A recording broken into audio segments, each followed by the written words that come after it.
The scars on Marcus Thompson's face told stories no one wanted to hear. 3 jagged lines ran from his left temple to his jaw, souvenirs from an IED blast in Kandahar that had claimed 2 of his brothers and left him with a face that made children stare and adults look away. The burns on his hands had healed into twisted flesh that made simple tasks like buttoning a shirt a daily reminder of what he'd lost. Before we jump back in, tell us where you're tuning in from, and if this story touches you, make sure you're subscribed because tomorrow I've saved something extra special for you. But it wasn't the physical scars that had brought him to this moment. Standing in the sterile conference room of the Riverside Veterans Administration office on a Tuesday morning that felt like Judgment Day, it was the invisible wounds, the ones that made him wake up screaming at 3 a.m., the ones that made him see threats in every shadow, the ones that had cost him 3 jobs in 6 months. Mr. Thompson, Director Janet Walsh's voice cut through the silence like a blade. She sat across from him at the polished conference table, her navy suit crisp and professional, her expression carefully neutral. Behind her, the American flag hung motionless in the stagnant air conditioning. "We've reviewed your file extensively." Marcus kept his hands folded in his lap, the scarred flesh hidden beneath the sleeves of his only good shirt. He'd pressed it himself that morning, the irons, weight familiar in his damaged hands. The shirt was 2 sizes too big now, hanging loose on a frame that had shed 40 pounds since his discharge. Sleep and appetite had become luxuries he couldn't afford. 3 incidents in 6 months, Walsh continued, opening a thick manila folder. The construction site, the warehouse, and the security firm. Each time, your supervisors cited the same concerns: unpredictable behavior, outbursts, inability to work with others. The words hit like body blows, each one a small death. Marcus had heard them before, seen them in the eyes of every hiring manager, every supervisor who'd given him a chance only to watch him fail. The construction foreman called him damaged goods. The warehouse supervisor who'd said he was too unstable for teamwork. The security company owner who'd simply shaken his head and said, "We can't have loose cannons on our team." Marcus Thompson had been many things in his 34 years of life. A high school football star who'd earned a scholarship to state. A Marine who'd served 3 tours in Afghanistan with distinction. A squad leader who'd brought his men home alive more times than he could count. But now, sitting in this sterile room with its motivational posters and government-issued furniture, he was something else entirely. A problem to be solved. The incidents weren't. Marcus started, then stopped. How could he explain what it felt like when a car backfired and suddenly he was back in that armored vehicle, watching Rodriguez's blood spray across the dashboard? How could he describe the panic that seized him when someone approached from behind, the way his training kicked in before his mind could catch up? Walsh's expression softened slightly, but her tone remained businesslike. "Mr. Thompson, I want to be clear about something. This administration believes in second chances. We believe in rehabilitation. But we also have responsibilities to the community and to other veterans who need our help." She pulled out a single sheet of paper, sliding it across the table. The letterhead read, "Pine Ridge Reservation, Cultural Preservation Program." Below it, in simple black text, was a job description that made Marcus's heart sink and soar simultaneously. "1 position," Walsh said. "Security and Maintenance Coordinator for the Pine Ridge Cultural Center. It's single quotes S. Remote. Isolated. The pay is minimal, barely above subsistence level. The living conditions are basic. No health insurance beyond what the VA provides. And frankly, Mr. Thompson, it's the only opportunity we have left." Marcus picked up the paper with hands that trembled slightly. The job was 300 miles away, in the heart of the Oglala Lakota Nation. He'd be responsible for maintaining the cultural center's buildings, overseeing security, and serving as a liaison between the center and local law enforcement. It was a far cry from the career he'd imagined when he'd first put on the uniform. The tribal council specifically requested a veteran, Walsh continued. Someone who understands duty, honor, sacrifice. They've had problems with outsiders before. People who didn't respect their ways, who saw the position as charity work or some kind of cultural experience. They want someone who understands what it means to serve something bigger than yourself. The irony wasn't lost on Marcus. Here he was, a man who'd lost everything in service to his country, being offered a chance to serve again by people whose own country had been taken from them. The weight of it settled on his shoulders like a familiar pack. "There's something else," Walsh said, her voice dropping to a more personal tone. "Off the record, Mr. Thompson, I've seen your military records. I know what you did over there. I know about the villages you protected, the civilians you saved. I know about the Bronze Star you earned, pulling that family from the burning building in Helmand Province." Marcus's jaw tightened. He'd never talked about that day, not to the psychiatrists, not to the counselors, not to anyone. The family had been trapped in the upper floor of a building that had taken a direct hit. The structure was collapsing, smoke and flames pouring from every opening. His squad leader had called for a pullback, but Marcus had seen the children. In the window, heard their cries over the sound of gunfire. "I also know about the nightmares," Walsh continued. "About the survivors' guilt. About the fact that you blame yourself for Rodriguez and Patterson's deaths, even though every report, every witness, every superior officer said there was nothing you could have done differently." The room seemed to shrink around Marcus. The walls pressed in, the air grew thick, and for a moment he was back in that vehicle, watching the world explode in a flash of light and sound and blood. He closed his eyes, counted to 10, used the breathing techniques the VA counselors had taught him. When he opened them, Walsh was watching him with something that might have been understanding. "This position at Pine Ridge," she said quietly. "It's not just a job, Mr. Thompson. It's a chance to be useful again. To protect something worth protecting. The tribal council has been dealing with problems, vandalism, theft, threats from outside. Groups who don't appreciate the cultural preservation work they're doing. They need someone who can stand between them and the darkness." Marcus looked down at the paper again. The salary was indeed minimal, barely enough to cover basic expenses. The housing was described as modest accommodations on reservation grounds. There was no mention of career advancement, no promise of future opportunities, no path back to the life he'd lost. But there was something else in the job description that caught his attention.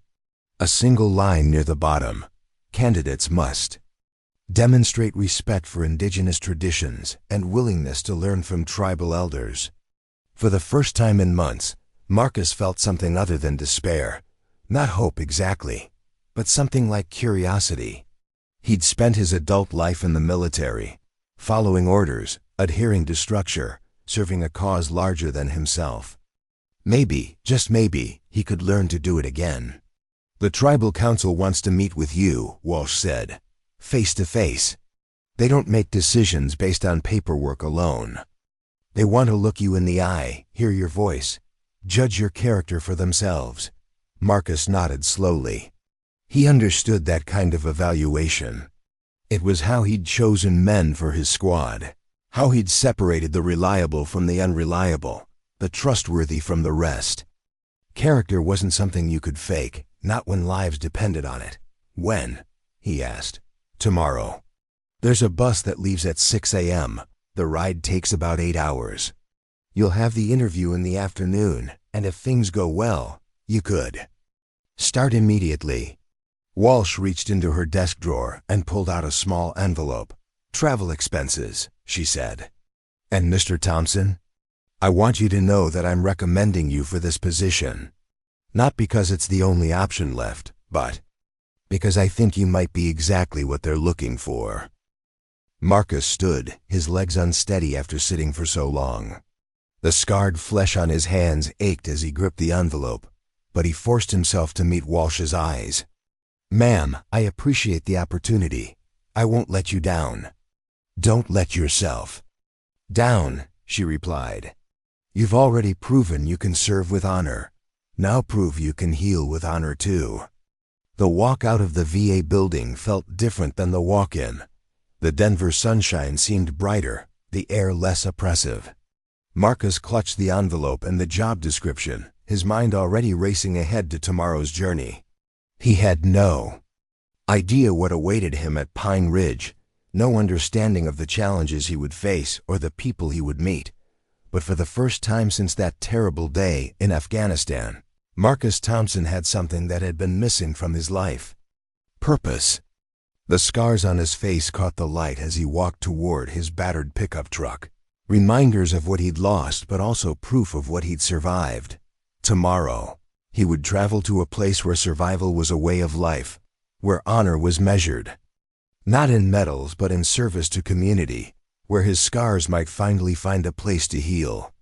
He didn't know that 12 young women were about to change his life forever, or that his own capacity for protection and sacrifice would be tested in ways he'd never imagined.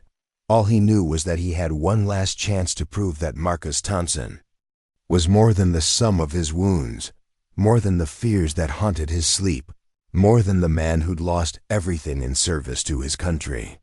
He was a protector, a guardian, a warrior who'd found a new battlefield.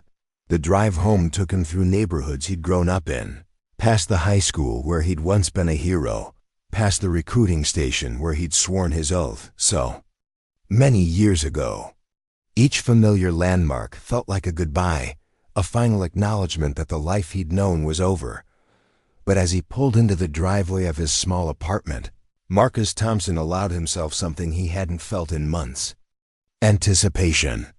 Whatever waited for him at Pine Ridge, whatever test the tribal council had in store, whatever challenges lay ahead, he would face them with the same determination that had carried him through 3 tours of duty and the long dark months of his return.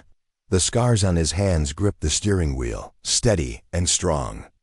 Tomorrow he will begin again. The Greyhound bus wheezed to a stop at Pine Ridge, South Dakota, its brakes hissing like an old man's final breath. Marcus Thompson shouldered his duffel bag and stepped into air so crisp it cut through his lungs. Like glass. The landscape stretched endlessly in every direction, rolling hills covered in prairie grass that whispered secrets to the wind. Preparing and narrating this story took us a lot of time, so if you are enjoying it, subscribe to our channel. It means a lot to us. Now back to the story. The bus station was nothing more than a weathered bench and a faded sign. No crowd of people, no bustling activity, just the vast silence of the Great Plains and a single figure waiting by a dusty pickup truck. The man was tall and lean, with silver-streaked hair braided down his back and weathered hands that spoke of decades working the land. Marcus Thompson? The man's voice carried the weight of mountains and the patience of rivers. "I'm Robert Crowfeather. Tribal Council sent me to fetch you." They shook hands, and Marcus felt the strength in the older man's grip, the kind that came from a lifetime of honest work. Crowfeather's eyes took in the scars on Marcus's face without judgment or pity, just acknowledgement, as if recognizing a fellow survivor. The drive through the reservation revealed a world Marcus had never imagined. Modest homes dotted the landscape, some well-maintained, others showing the wear of poverty and neglect. Children played in yards where chickens pecked at the dirt, their laughter carrying on the wind. Elder women sat on porches, their faces carved by time and wisdom, watching the truck pass with ancient eyes that seemed to see everything. "First time on a reservation?" Crowfeather asked, his hands steady on the wheel as they navigated the rutted road. "Yes, sir." "Drop the sir. We don't stand much ceremony here, just respect." Crowfeather pointed to a cluster of buildings ahead. "That's where you'll be working. The Cultural Center. Been having troubles lately." The Pine Ridge Cultural Center sat on a small rise, its modern architecture blending traditional Native American design with contemporary functionality. The main building was constructed of native stone and timber, its entrance marked by carved totems that told stories Marcus couldn't read. Surrounding it were smaller structures, a museum, workshop spaces, and what looked like ceremonial grounds. But even from a distance, Marcus could see the problems. Graffiti marred the walls of the museum. Windows were boarded up with plywood. A chain-link fence surrounded the entire complex, topped with razor wire that caught the afternoon sun like teeth. "Started about 6 months ago," Crowfeather explained as they pulled into the parking lot. "Vandalism at first. Broken windows, spray paint, garbage dumped on the grounds. Then it escalated. Theft, break-ins. Someone even tried to burn down the workshop where our women make traditional crafts." Marcus stepped out of the truck, his trained eye automatically scanning the perimeter. The fence was adequate, but not professional grade. The lighting was insufficient for proper security. There were too many blind spots, too many approaches. That wouldn't be covered by the basic camera system he could see mounted on the buildings. "Local law enforcement?" Marcus asked. Crowfeather's expression darkened. "Nearest sheriff station is 40 miles away. By the time they get here, whoever's causing trouble is long gone. Besides, some of them aren't too sympathetic to our cause. They see us as troublemakers, asking for handouts, not worth protecting." They walked toward the main building, passing a group of teenagers who were working in a garden. The kids looked up as they approached, their eyes curious but wary. Marcus noticed how they positioned themselves, ready to run if necessary. He recognized the look, had seen it in the eyes of children in Afghan villages who'd learned to fear. "Strangers. The cultural center employs about 30 people," Crowfeather continued. "Mostly women who make traditional crafts, teach classes, preserve our stories and songs. Good people doing important work, but they're scared now. Some have stopped coming, others only work during daylight hours." Inside the main building, the atmosphere was different. The walls were lined with artwork that told the story of the Lakota people, from ancient times through the modern era. Displays showcased traditional clothing, weapons, tools, and ceremonial objects. In one corner, an elderly woman sat at a loom, her fingers working thread into patterns that had been passed down through generations. "Mrs. Little Hawk," Crowfeather called softly. "I'd like you to meet Marcus Thompson, the veteran the council is considering for the security position." The woman looked up, her eyes sharp despite her age.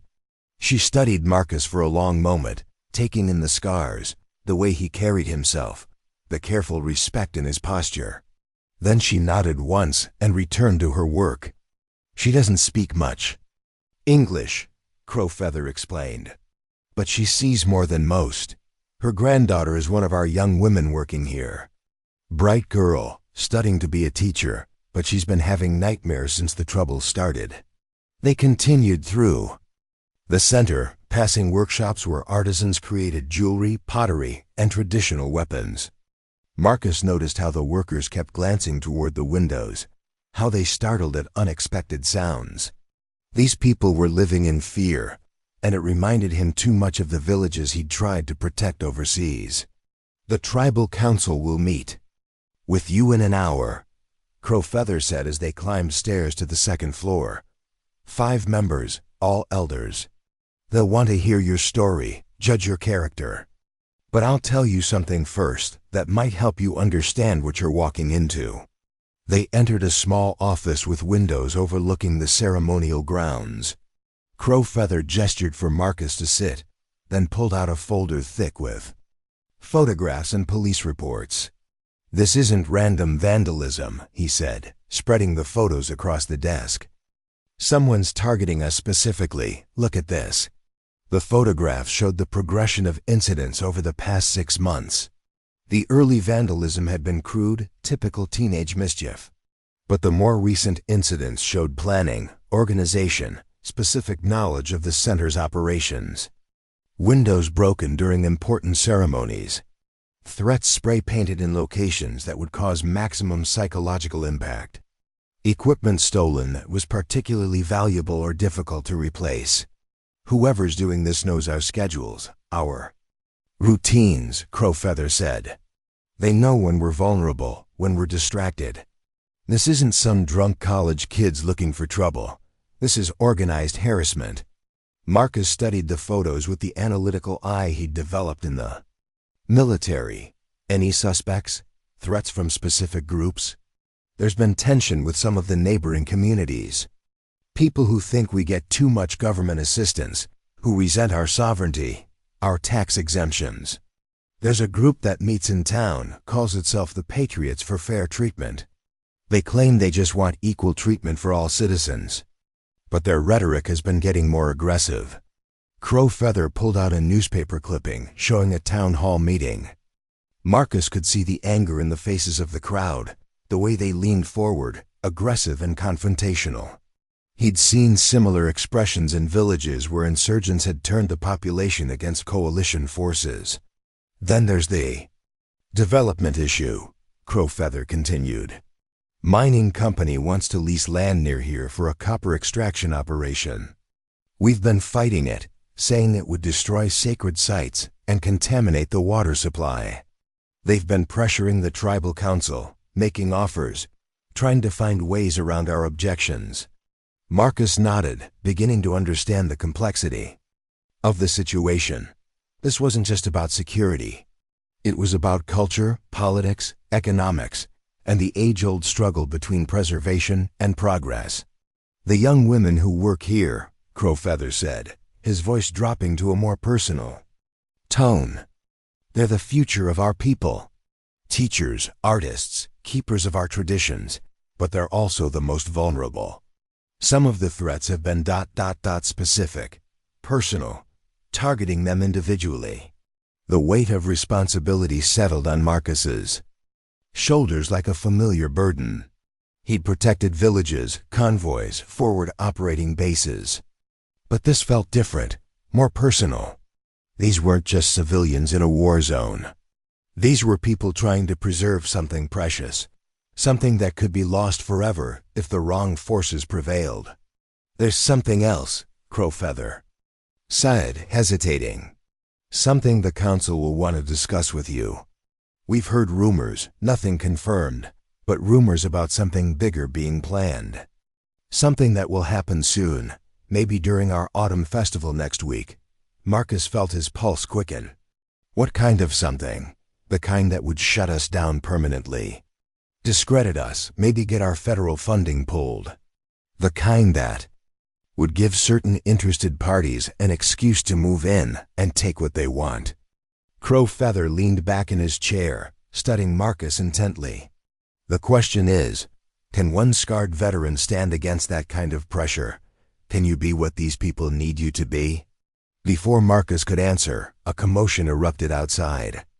Shouts, the sound of running feet, a car engine revving aggressively. Both men rushed to the window to see a black pickup truck speeding away from the center, leaving a cloud of dust and the acrid smell of burning rubber dot in the parking lot below. A group of young women had gathered around something on the ground. Even from the second floor, Marcus could see their distress, the way they hugged each other, the fear in their body language. "Come on," Crowfeather said grimly. "Looks like the troubles have found us again." They hurried downstairs and outside, where Marcus got his first clear look at the 12 young women who would soon change his life forever. They ranged in age from late teens to mid-20s, each one unique but connected by bonds of culture and community that went deeper than Kumbu. Blood. There was Ayana, tall and graceful with paint-stained fingers from her art classes. Winona, compact and fierce, her medical textbooks scattered around her feet. Kaya, barely 18 but already showing the wisdom of someone who'd grown up too fast. Sitlali, her long black hair catching the late afternoon sun as she comforted the youngest of the group, and standing at their center, trying to calm the others while maintaining her own composure, was Nayeli. She couldn't have been more than 22, but she carried herself with the authority of someone twice her age. Her dark eyes flashed with anger and determination as she looked at what lay on the ground between them. It was a dead hawk, its magnificent wings spread wide, its body mutilated in a way that suggested ritual rather than accident. Tied around its neck was a note written in crude letters. "Your protection ends soon. Choose wisely." The silence that followed was absolute. Even the wind seemed to hold its breath as the implications of the threat sank in. This wasn't vandalism or theft. This was a declaration of war against everything the cultural center represented. Marcus knelt beside the bird, his military training automatically cataloging details. The kill was fresh within the last hour. The mutilation showed knowledge of Native American symbolism, a deliberate desecration designed to cause maximum psychological impact.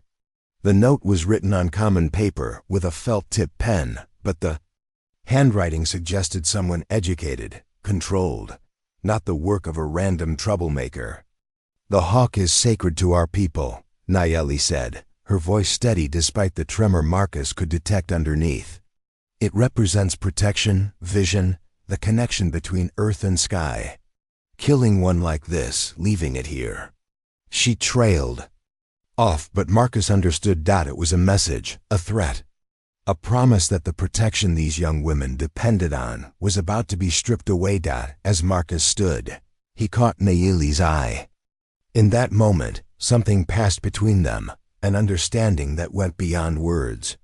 She saw in his scarred face a man who had faced darkness before and survived. He saw in her determined gaze a spirit that refused to be broken, no matter what forces arrayed against it.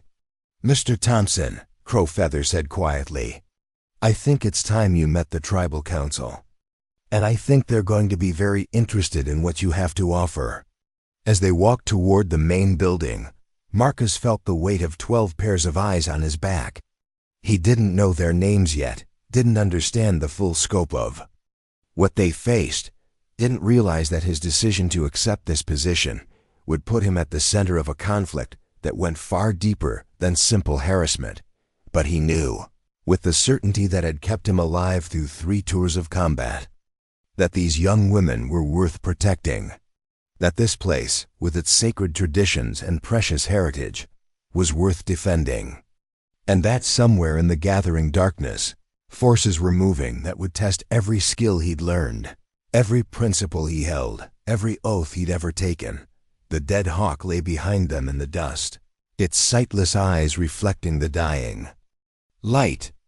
But ahead, in the sacred spaces of the cultural center, 12 young women continued their work of preservation and hope, trusting that somehow, someway, protection would come. They had no idea that their guardian had already arrived.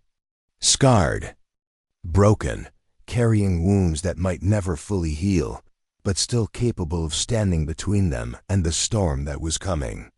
Marcus Thompson had found his purpose again. Now he just had to prove he was worthy of it. The tribal council chamber felt older than time itself. 5 elders sat in a semicircle, their faces bearing the accumulated wisdom of decades spent watching the world change around them. The walls were adorned with photographs spanning generations, from sepia-toned portraits of warriors in traditional dress to modern images of children learning their ancestral language in bright classrooms. Marcus Thompson sat across from them, his hands resting carefully on his knees, acutely aware that this moment would determine not just his future, but possibly the fate of the 12 young women whose frightened faces still haunted his thoughts. The dead hawk had been removed, but its message lingered like smoke in the air. "Tell us about Afghanistan," said Council Chief Maria Whitefeather, her voice carrying the authority of someone who had negotiated with federal officials and corporate executives for 40 years. Her silver hair was braided with turquoise beads that caught the light as she leaned forward. Not the official version, the real story. Marcus had prepared for questions about his qualifications, his plans for securing the cultural center, his understanding of Native American traditions. He hadn't expected this directness, this immediate cutting to the heart of who he was beneath the uniform and the medals and the carefully constructed resume. "Afghanistan changed me," he began, then stopped. The words felt inadequate, like trying to describe an ocean to someone who had never seen water. I went there believing in simple things, good and evil, right and wrong, us and them. Chief White Feather nodded encouragingly.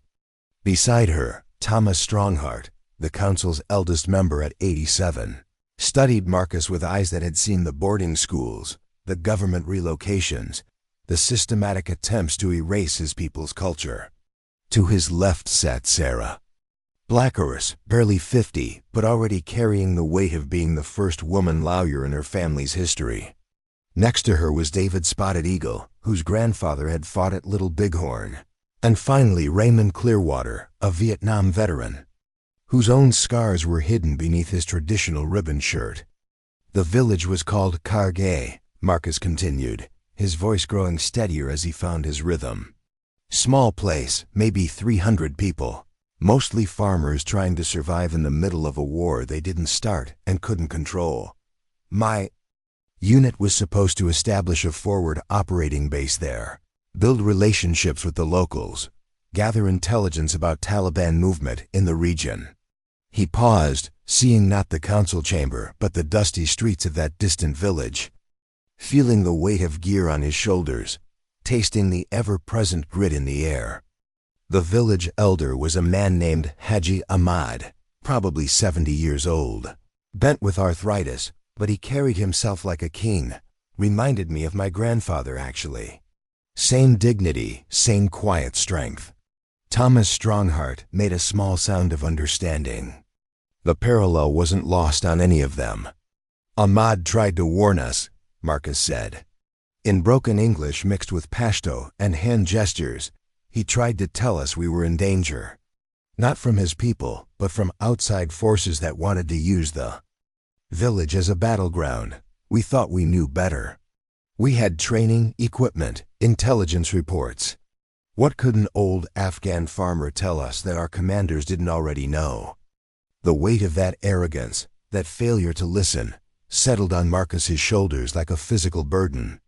In this room, surrounded by people whose ancestors had faced similar dismissal from outsiders who thought they knew better, the parallel felt especially sharp.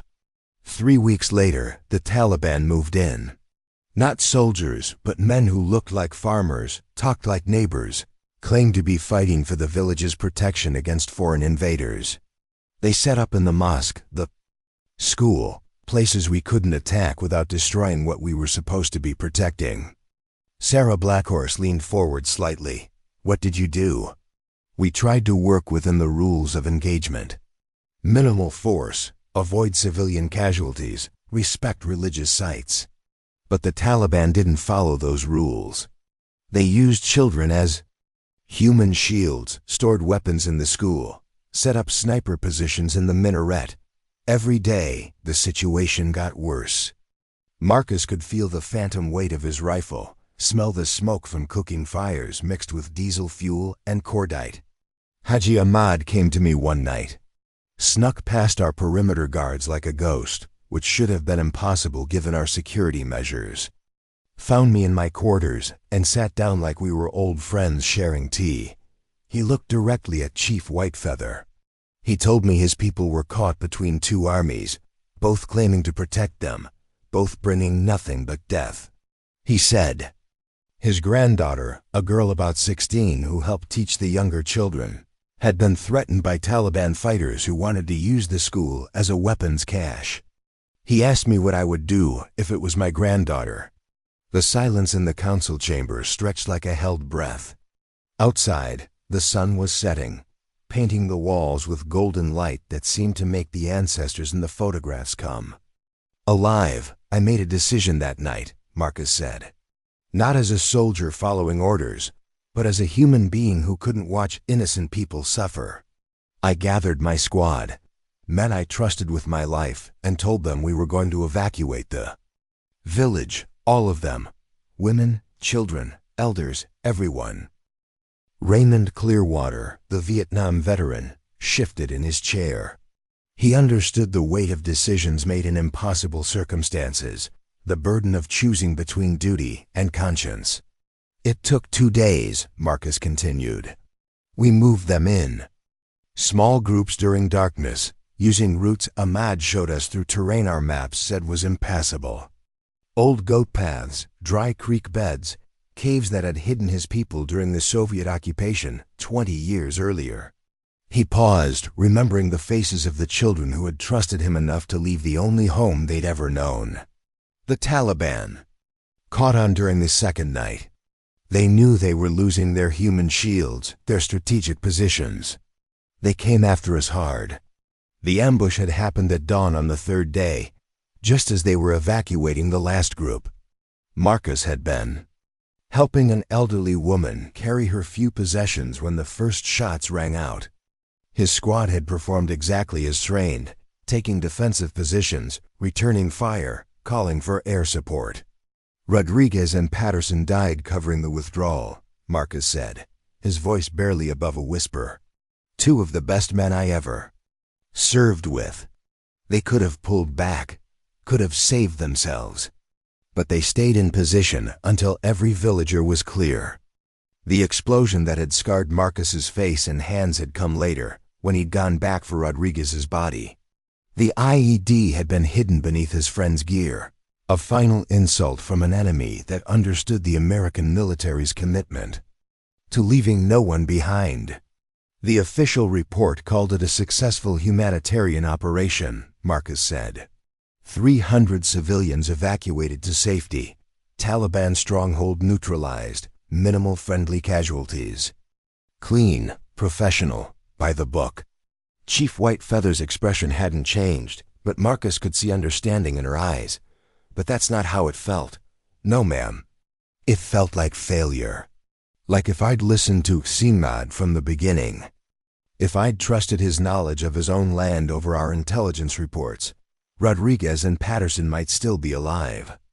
The village might still be standing instead of being reduced to rubble. Thomas Strongheart spoke for the first time, his voice carrying the weight of 8 decades. You carry the deaths of your friends as if they were your fault. It wasn't a question. Marcus nodded anyway. And the villagers? The 300 people you saved? Do you think Ahmad's granddaughter blames you for the destruction of her school? Marcus looked up, startled by the perspective. In the 2 years since his discharge, he'd focused so intensely on what he'd lost, what he'd failed to protect, that he'd barely considered what had been saved. Survivor's guilt is a heavy burden, David Spotted Eagle said quietly. Our warriors have carried it for generations. The ones who came home from battles where their brothers fell. The children who survived the boarding schools while their friends died of disease and despair. The families who made it through the government relocations while others were lost along the way. Sarah Blackhorse opened a folder on her lap and pulled out several sheets of paper. We received these yesterday, she said, handing them to Marcus. Background checks, military records, statements from your former commanding officers. They paint a different picture than the one you've been telling yourself. Marcus looked down at the documents, recognizing his own service record viewed through official eyes. Commendations for valor, efficiency reports praising his leadership, testimonials from soldiers who had served under him. Staff Sergeant Miguel. Rodriguez's final letter to his family, Sarah continued, producing another document, written 3 days before he died. He specifically mentions you, Mr. Thompson, says you were the finest squad leader he'd ever served under, that he'd follow you anywhere because you never forgot that the mission was about protecting people, not just completing objectives. The words hit Marcus like physical blows. He'd never seen Rodriguez's final letter, never known that his friend had written about him in those last days. Lieutenant Colonel James Morrison, Sarah continued, your commanding officer during your 3rd deployment. His statement says, and I quote, Sergeant Thompson consistently demonstrated the highest standards of moral courage and tactical competence. His actions during the Karga village evacuation saved hundreds of civilian lives and exemplified the best traditions of the United States Marine Corps. Raymond Clearwater leaned forward. The nightmares, the flashbacks, the difficulty adjusting to civilian life. Those aren't signs of weakness, son. They're the price of caring too much, of carrying responsibility for others when the world tries to convince you that only results matter. Marcus felt something shifting inside him, a weight he'd carried for 2 years beginning to redistribute itself across his shoulders. Not disappearing, he understood now that it never would, but becoming bearable. "Why are you telling me this?" he asked. Chief Whitefeather smiled, the first time her expression had softened since he'd entered the chamber.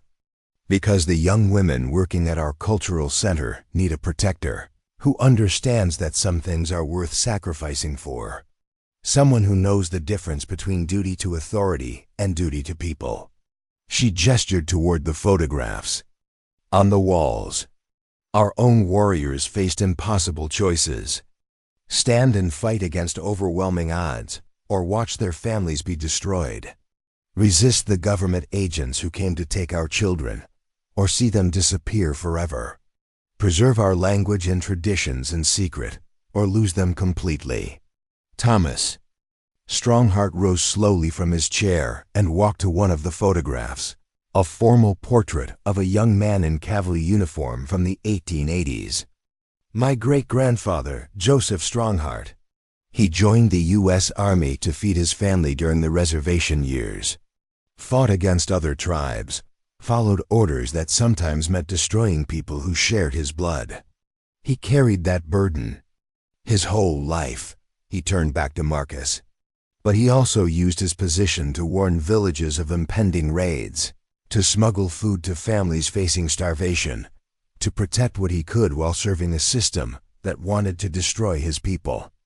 The contradictions nearly broke him, but he understood that sometimes you serve the greater good by finding ways to resist from within." The parallel was unmistakable. Marcus was being offered more than a job. He was being offered a chance to transform his guilt into purpose, his pain into protection. "The 12 young women you saw today," Chief Whitefeather said, "represent something precious. Not just to our tribe, but to the world. They're teachers, artists, healers, scholars. They carry our stories, our songs, our traditions into the future. Without them, a piece of human heritage dies forever." She pulled out another folder, this one thick with photographs and documents. Ayanna Brokenwing, 24, art teacher and muralist.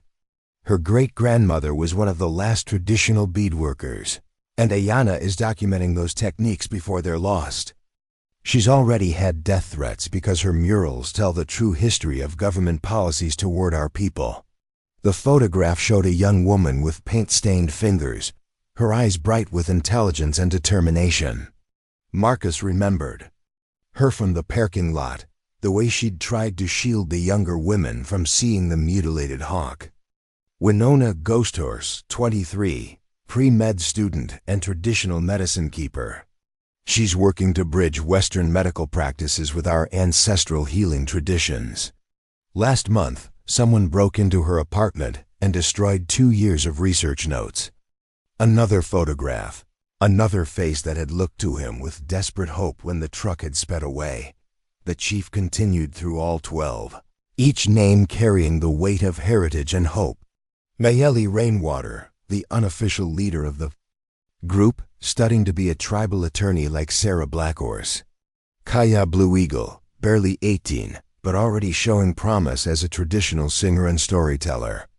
Sitlali Morningstar, whose skill with traditional crafts had earned her recognition from museums across the country. "They work here because it's safe," Chief Whitefeather said. Or it was safe. Their families send them here knowing they'll be protected while they learn and grow and prepare to lead our people into the future. But that safety is disappearing. She closed the folder and looked directly into Marcus's eyes. "We're not asking you to die for them, Mr. Thompson. We're asking you to live for them. To find a way to carry your skills, your experience, your understanding of sacrifice, and use them to protect something that can't be replaced." The weight of responsibility settled on Marcus's shoulders, But this time it felt different. Not the crushing burden of guilt and failure, but the familiar, almost comforting weight of a mission that mattered. "What exactly are you asking me to do?" he said. David Spotted Eagle leaned forward. "Be their guardian. Not just their security guard, but their protector in the truest sense. Live among them, learn from them, help them understand the dangers they face while preserving their ability to do the work that matters." "The threats are escalating," Sarah added. "What happened today with the hawk, that was a warning. Our sources suggest something bigger is coming, probably during next week's autumn festival. Hundreds of visitors, media coverage, tribal leaders from across the region. The perfect opportunity for someone to cause maximum damage and embarrassment." Raymond Clearwater stood and walked to the window, looking out at the cultural center where lights were beginning to come on in the evening darkness. "Those 12 young women trust us to keep them safe. They trust that when they leave their families to come here, to take risks by preserving traditions that some people want to see disappear, we'll be there to protect them." He turned back to Marcus. "We're asking you to be worthy of that trust, to take everything you learned about protection in Afghanistan and apply it here, in defense of something just as precious as any village you ever tried to save." The silence stretched between them, heavy with possibility and responsibility. Marcus thought of Haji Ahmad, of the granddaughter the old man had been so desperate to protect. He thought of Rodriguez and Patterson, of the price they'd paid to ensure that protection meant something. And he thought of 12 young women who carried the future of their people in their hands, who deserved to pursue their calling without fear, who needed someone willing to stand between them and the forces that would silence them forever. Marcus Thompson had spent 2 years wondering if his sacrifices had meant anything, if the scars he carried had any purpose beyond marking him as damaged goods. Now in this room filled with the wisdom of generations, he finally understood. The scars weren't signs of failure. They were proof of his willingness to pay the price for protection. And somewhere in the gathering darkness, 12 young women were waiting to discover if that protection would be enough. The decision came easier than Marcus had expected. Sitting in that council chamber, surrounded by photographs of warriors and survivors, listening to the stories of 12 young women whose only crime was wanting to preserve their heritage, he felt something click into place, like a weapon being loaded, a mission being accepted, a purpose being found. "I'll do it," he said simply. Chief Whitefeather nodded as if she'd never doubted his answer. "Good. You start tomorrow. Robert will show you to your quarters tonight, and in the morning, you'll meet with each of the young women individually. They need to trust you, and you need to understand what you're protecting." The quarters turned out to be a small apartment above the cultural center's maintenance building. One room with a kitchenette, a bathroom, and windows that offered strategic views of the entire complex. Military-style functionality that felt more like home than any place. Marcus had lived since his discharge. He spent his first night studying building plans and security protocols, identifying weaknesses and blind spots, with the methodical precision that had kept his squad alive in hostile territory. The existing security system was laughably inadequate. A few cameras, motion sensors on the main doors, and a fence that could be breached with wire cutters and 5 minutes of privacy. But as dawn broke over the South Dakota prairie, Marcus realized that traditional security measures might not be enough. The enemies they faced weren't just common criminals or random vandals. They were organized, patient, and intimately familiar with the cultural center's operations. This required a different approach. His first meeting was with Nayeli Rainwater at 7 a.m. in the center's main conference room. She arrived precisely on time, carrying a leather portfolio and wearing a professional blazer that couldn't quite hide the wariness in her dark eyes. At 22, she moved with the confidence of someone who'd been forced to grow up fast, but Marcus could see the vulnerability underneath. "Mr. Thompson," she said, extending her hand. Her grip was firm, direct, but he noticed the slight tremor. That suggested she was more nervous than she appeared. I'm the unofficial coordinator for our group. The others look to me for guidance, which means I need to know if you're someone we can trust. Marcus appreciated her directness. In Afghanistan, he'd learned to value people who said what they meant without diplomatic dancing. What do you need to know? Nayeli pulled out a thick folder and spread photographs across the conference table. But these weren't the formal headshots Chief Whitefeather had shown him. These were surveillance photos, taken with telephoto lenses from hidden positions. Photos of the 12 young women going about their daily lives, unaware they were being watched. These started appearing under our car windshields 3 weeks ago. Nayeli said, her voice steady despite the disturbing nature of the images. Someone's been following us, learning our routines, our habits, where we live, where we shop, who we spend time with. Marcus studied the photos with a growing alarm. The level of surveillance was professional, systematic. Ayanna leaving her apartment building at precisely 7:15 a.m. every morning. Winona studying at the same table in the tribal college library every Tuesday and Thursday. Kaya walking her grandmother's dog along the same route every evening. Have you changed your routine since discovering this? Marcus asked.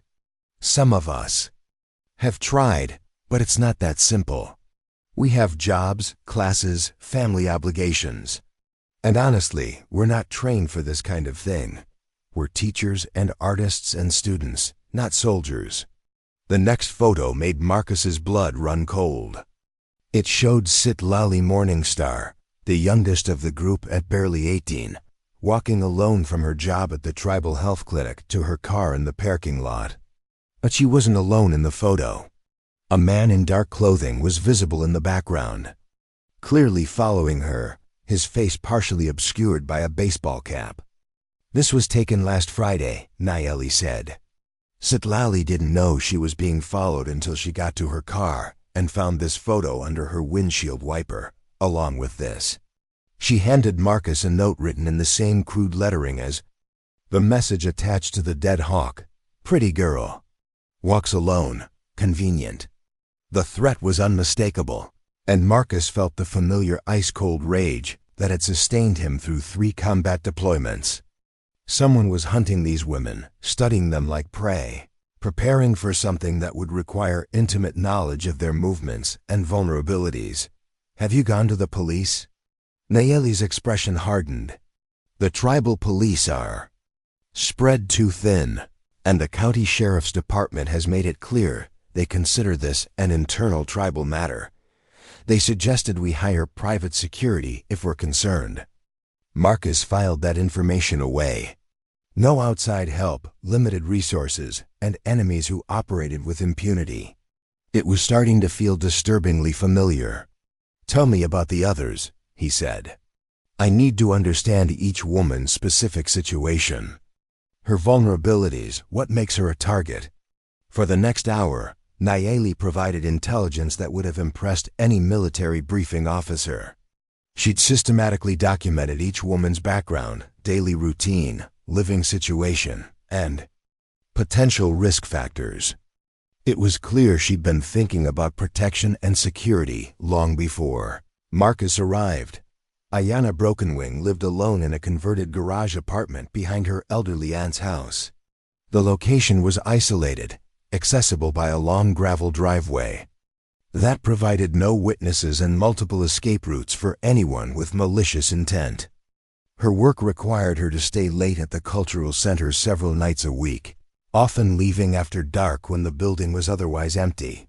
Winona, Ghost Horse's pre-med studies required her to commute to the state university 3 days a week. A 90-minute drive each way through sparsely populated countryside.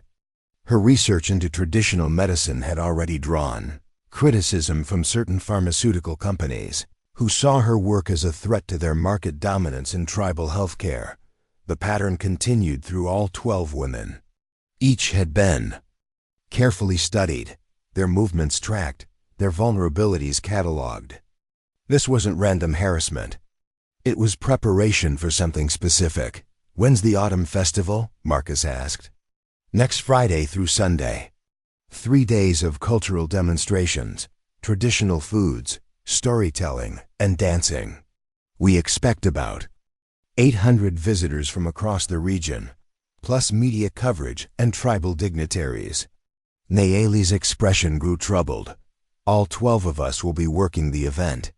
Demonstrations, performances, educational presentations. We'll be completely exposed, surrounded by crowds of strangers.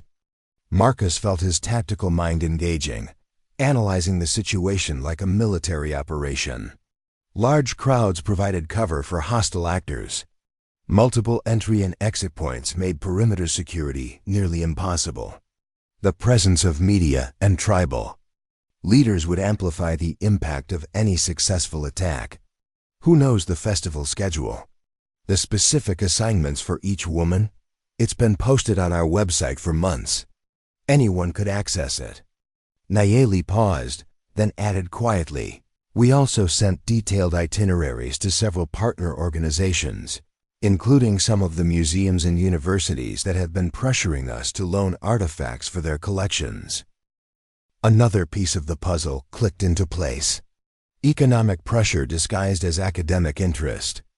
Marcus had seen similar tactics in Afghanistan, where insurgents often recruited local assets by offering money or threatening economic retaliation. "I need to meet with each of the others individually," Marcus said. "Today, if possible. And I need complete honesty about any threats, any unusual incidents, any people or organizations that have made them uncomfortable." Nayeli nodded. "I've already arranged it. Ayanna will be here at 9, Winona at 10:30, and so on throughout the day. But Mr. Thompson, there's something else you need to know." She pulled out one final photograph, this one different from the surveillance images. It showed a group of men in military-style clothing standing around a pickup truck loaded with camping gear.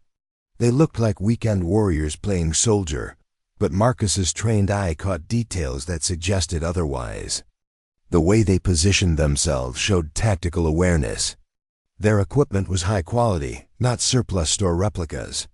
And most telling, they carried themselves with the confidence of people who'd used their weapons for more than target practice. "This was taken at a gun show in Rapid City 2 weeks ago," Nayeli said. The man on the left is Derek Hutchins, leader of the Patriots for Fair Treatment group that's been agitating against tribal sovereignty. The man next to him is Brad Kowalski, a former military contractor who owns a private security company.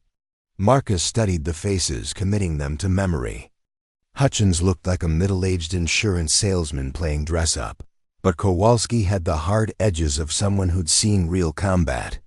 The combination of ideological fervor and professional expertise was dangerous. "How did you get this photo?" "One of our cousins works at the convention center where the gun show was held. She recognized some of the rhetoric from their public meetings and thought we should know they were organizing. Smart girl." Marcus made a mental note to recommend Nayeli for intelligence work if she ever decided to change careers. "What else do you know about these groups?" "The Patriots claim they just want equal treatment for all citizens, but their private meetings tell a different story. They believe tribal sovereignty is unconstitutional, that we get unfair advantages in taxation and business development. They want our federal recognition revoked, our treaties nullified." Marcus nodded grimly. He'd encountered similar attitudes during his brief attempt at civilian employment.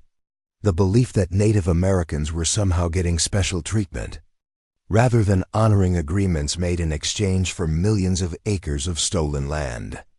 "Kowalski's company has been hired by the mining corporation that wants to lease land near here," Nayeli continued.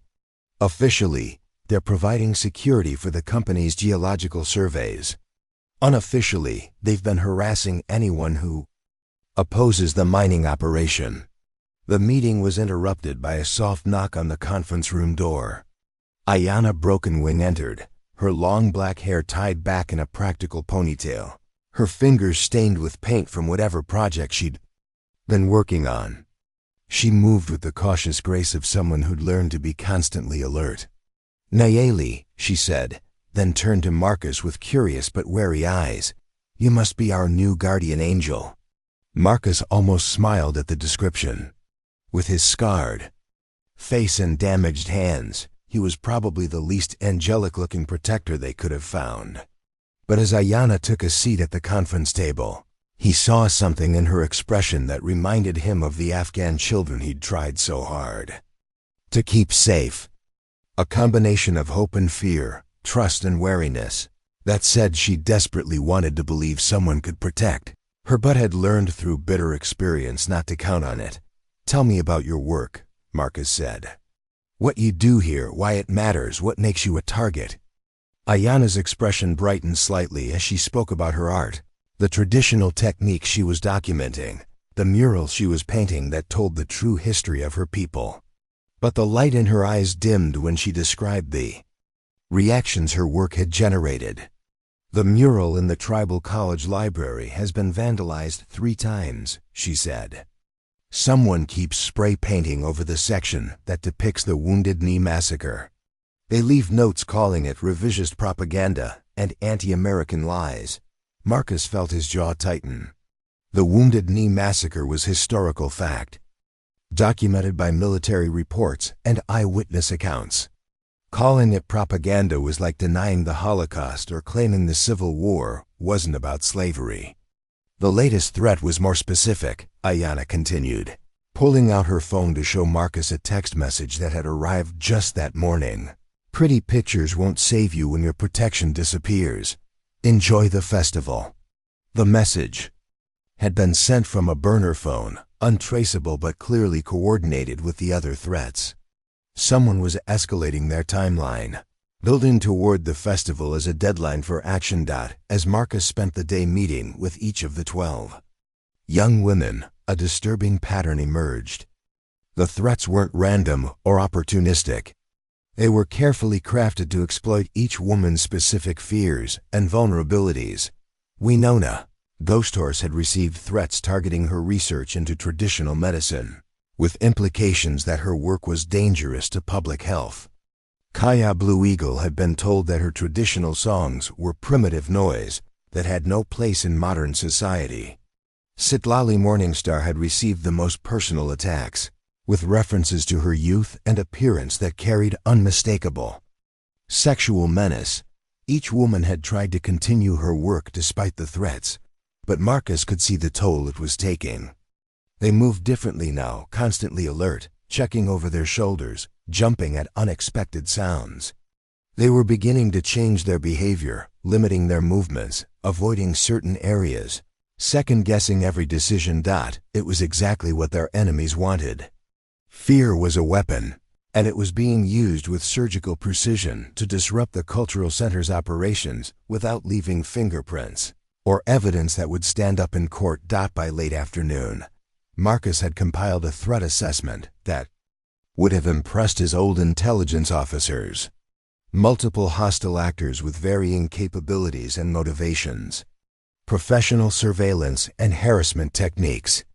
Escalating timeline focused on the upcoming festival. Clear intent to disrupt or destroy the cultural preservation. Work being done by the 12 women. But what worried him most was the coordination. The Patriots for Fair Treatment, Kowalski Security Company, the Mining Corporation, and possibly others were working together with a level of sophistication that suggested professional planning and substantial resources. As the sun set over the South Dakota prairie, Marcus stood at the window of his apartment, looking down at the cultural center where lights were beginning to come on. Somewhere in those buildings, 12 young women were finishing their work for the day, preparing to go home to apartments and houses that offered the illusion of safety but no real protection. In 6 days, they would be completely exposed at the autumn festival, surrounded by crowds and chaos, performing the traditional dances and songs that someone was determined to silence forever. Marcus had 6 days to figure out how to protect them against enemies who knew their every move, had professional military training, and operated with the blessing of people who saw Native Americans as obstacles to progress rather than human beings deserving of respect. 6 days to prove that a scarred veteran with PTSD could be the guardian these women needed. 6 days to show that some things were still worth protecting, even when the odds were impossible and the cost was everything. As darkness fell over Pine Ridge, Marcus Thompson began planning for war. Not the kind fought with artillery and air strikes, but the kind waged in shadows and silence, where the difference between victory and defeat was measured not in territory gained, but in lives preserved. The enemy was coming. The only question was whether he would be ready when they arrived. The autumn festival dawned crisp and clear, with golden sunlight painting the rolling hills of Pine Ridge in shades of amber and rust. By 8 a.m., the cultural center's grounds were already bustling with activity as vendors set up booths selling traditional crafts. Food preparations began for the communal feast, and sound technicians tested equipment for the afternoon performances. Marcus Thompson had been awake since 4 a.m., conducting his third perimeter sweep of the morning. 6 days of intensive preparation had transformed the cultural center's security from laughable to professional. Motion sensors now covered every approach. Wireless cameras provided overlapping coverage with no blind spots. Emergency communication protocols connected every building to a central command post he'd established in the maintenance office, but technology could only do so much. The real security came from the network of allies Marcus had quietly recruited over the past week. Robert Crowfeather's grandson, a Marine veteran who'd served in Iraq, was managing parking and vehicle screening. 3 off-duty tribal police officers, borrowed from neighboring reservations, were working crowd control in plainclothes. Even some of the women's family members had volunteered to help, positioning themselves throughout the festival grounds with radios and carefully concealed responsibilities. The 12 young women had thrown themselves into festival preparations with determined enthusiasm, refusing to let fear dictate their actions. Ayanna had created a massive mural that served as the backdrop for the main stage, depicting the history of the Lakota people in brilliant colors that seemed to dance in the morning light. Winona had organized a traditional medicine demonstration that was already drawing interested crowds. Nayeli moved through the preparations like a general coordinating troops, ensuring every detail was perfect. But Marcus could see the tension in their movements, the way their eyes constantly scanned the growing crowds, the subtle positioning that kept them within sight of each other and the emergency exits he'd drilled them on all week. They were trying to be normal, but normal had been stolen from them by months of systematic harassment. At 10:47 a.m., the first probe came. Marcus was checking the perimeter when his radio crackled with a report from the parking area. "Command, this is parking control. We've got a vehicle circling the lot, dark blue pickup with 2 male occupants. Third pass now, no attempt to park." Marcus keyed his radio. "Copy, parking control. Get me a plate number and description of occupants." Within minutes, the information came back.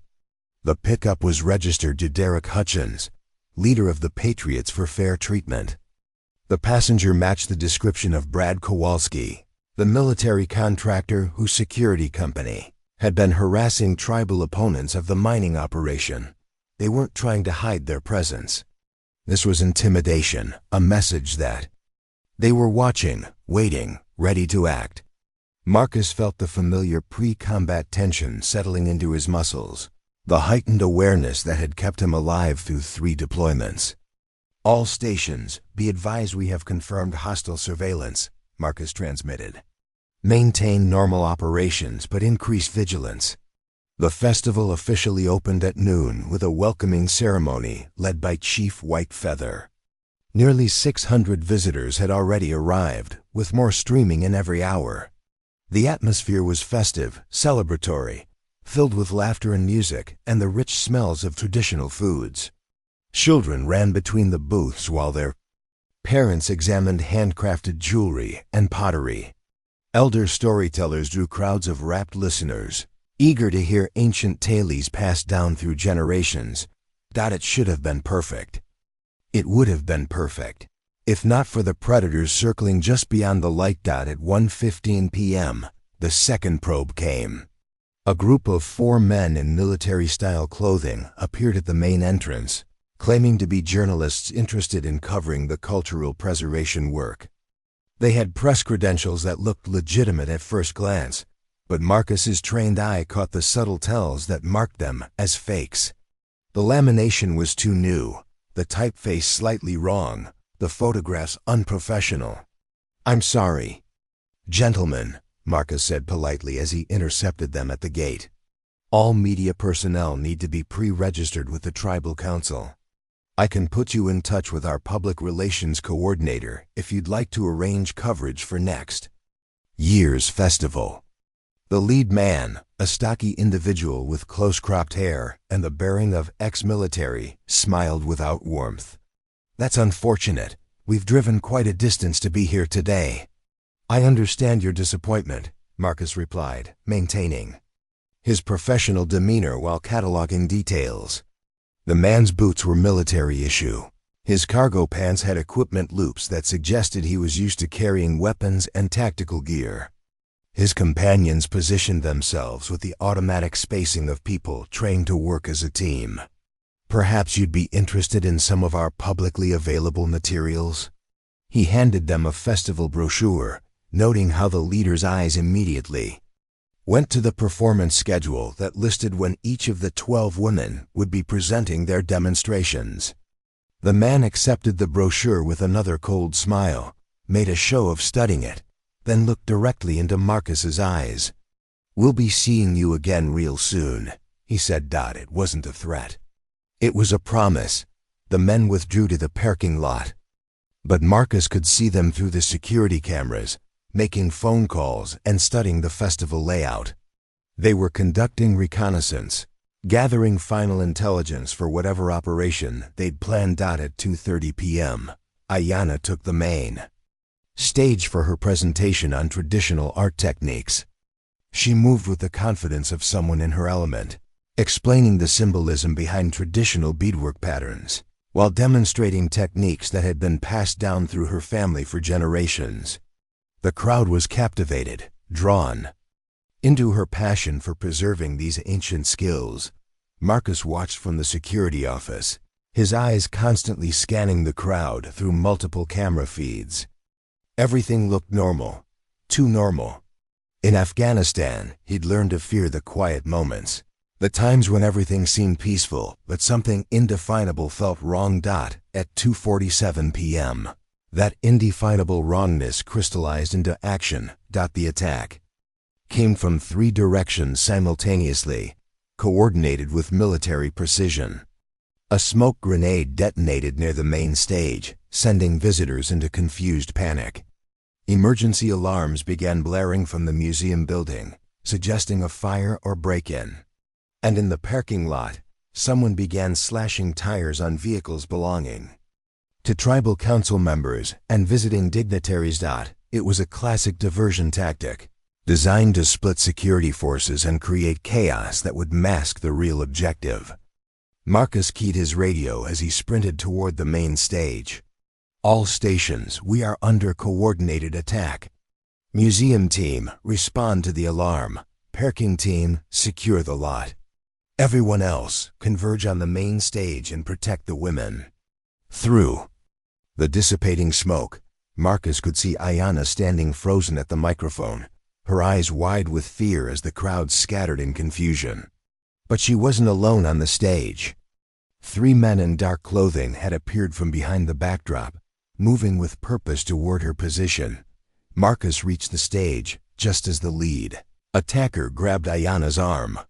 His scarred hands closed around the man's wrist with the precision of someone who'd spent years learning how to neutralize threats without killing unnecessarily. "Let her go," Marcus said quietly, applying just enough pressure to make his point without breaking bones. The man's response was a swing toward Marcus's head with his free hand. Marcus ducked, swept the attacker's legs, and put him on the ground in a single fluid motion. The second attacker came at him from the left, but Marcus had already spotted him in his peripheral vision and was ready with an elbow strike that sent the man stumbling backward. The third attacker proved more skilled, pulling a knife and moving with the controlled aggression of someone with combat training. Marcus found himself in a deadly dance he'd performed too many times before, reading his opponent's movements, staying just out of range of the blade while looking for an opening. Opening came when the knifeman overcommitted to a thrust aimed at Marcus's ribs. Marcus sidestepped, grabbed the attacker's wrist, and used his own momentum to send him sprawling into the stage equipment. The knife skittered away across the wooden platform, but even as Marcus neutralized the immediate threat to Ayanna, he could see through the clearing smoke that the attack was far from over. More men were moving through the confused crowd, heading toward the various booths where the other women were conducting their demonstrations. This wasn't random violence. It was a coordinated attempt to simultaneously target all 12 women. Nayeli, get everyone to the community center, Marcus transmitted as he helped Ayanna down from the stage. Lock the doors and wait for all clear. What about the festival? The visitors? The visitors will be fine once we remove the threat. Move. What followed was 15 minutes of controlled chaos as Marcus and his improvised security team moved through the festival grounds, identifying and neutralizing hostile actors while trying to minimize panic among the legitimate visitors. It was like urban combat in Afghanistan, except the non-combatants were families with children instead of villagers, and the stakes were cultural preservation instead of strategic objectives. Robert Crowfeather's grandson proved his worth by intercepting 2 men who were trying to force their way into the traditional crafts workshop, where several of the women had been working. The off-duty tribal police officers coordinated crowd control while pursuing attackers, who tried to blend into the confused mass of visitors. But it was the families and community members who truly made the difference.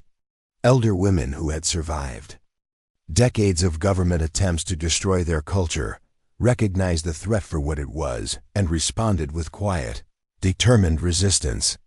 They formed protective circles around the younger women, created human barriers that forced the attackers to reveal themselves, and provided eyes and ears that no professional security system could match. Marcus found himself at the center of a battle that was about more than just physical protection. Every person who stood up to defend the festival, every elder who refused to be intimidated, every child who continued playing despite the chaos, was making a statement that their culture would not be silenced by fear. The turning point came when Brad Kowalski himself appeared near the museum building, clearly directing the operation through a tactical radio. Marcus had been hunting for the command element, knowing that cutting off the head would end the coordinated attack. Kowalski was good, professional, the kind of operator who'd learned his trade in places where mistakes meant death. But he'd made one crucial error. He'd underestimated the people he was attacking, seeing them as soft targets rather than a community with its own warrior tradition. When Marcus confronted him near the museum entrance, Kowalski smiled with the confidence of someone who'd always been the predator, never the prey. "Thompson, isn't it? Heard you were some kind of war hero. Let's see what you've got." The fight was brief but vicious.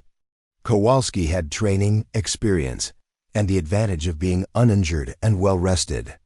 But Marcus had something more powerful: absolute certainty about what he was fighting for. These weren't abstract strategic objectives or political goals.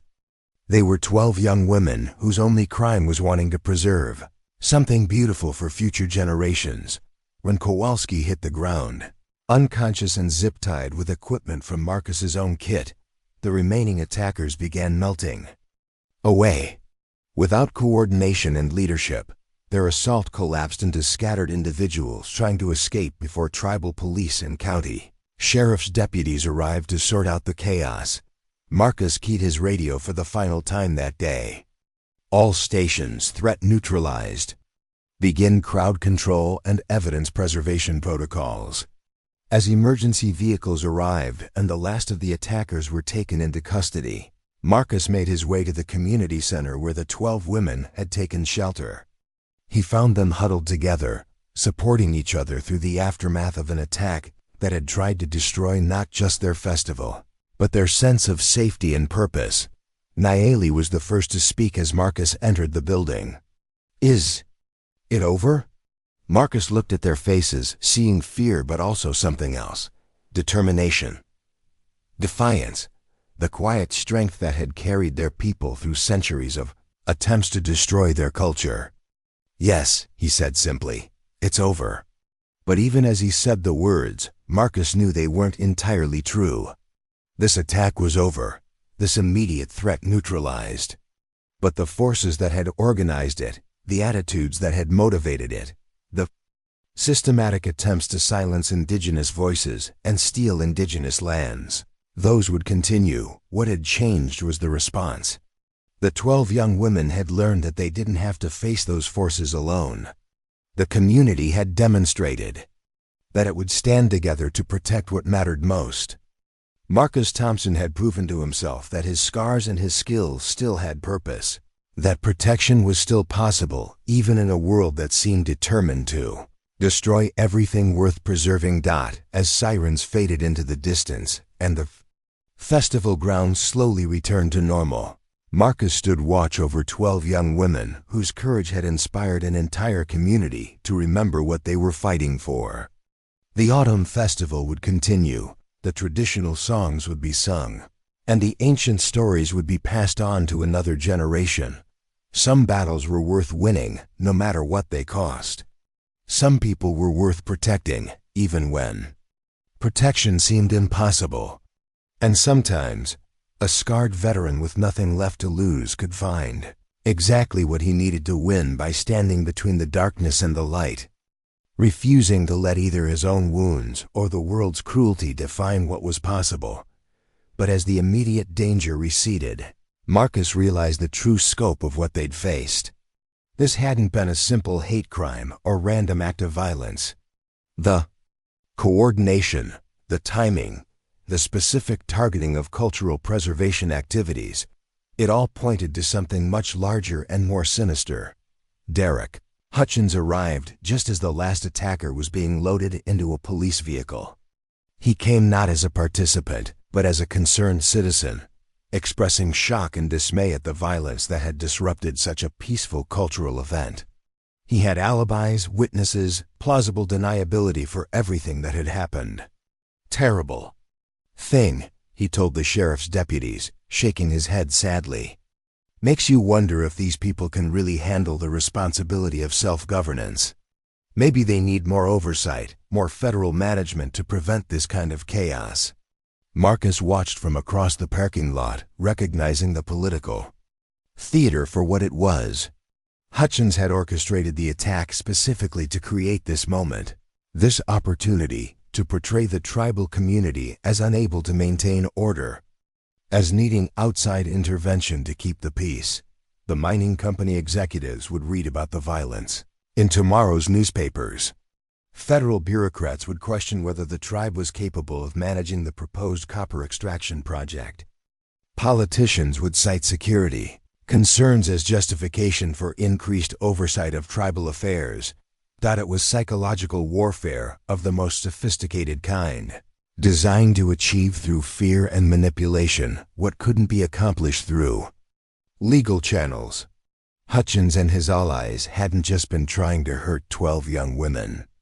They'd been trying to destabilize an entire community's sense of autonomy and self-determination. As Marcus helped coordinate the scene cleanup, he noticed something that made his blood run cold. Among the scattered festival programs and debris, someone had dropped a detailed floor plan of the cultural center's buildings. But it wasn't just any floor plan.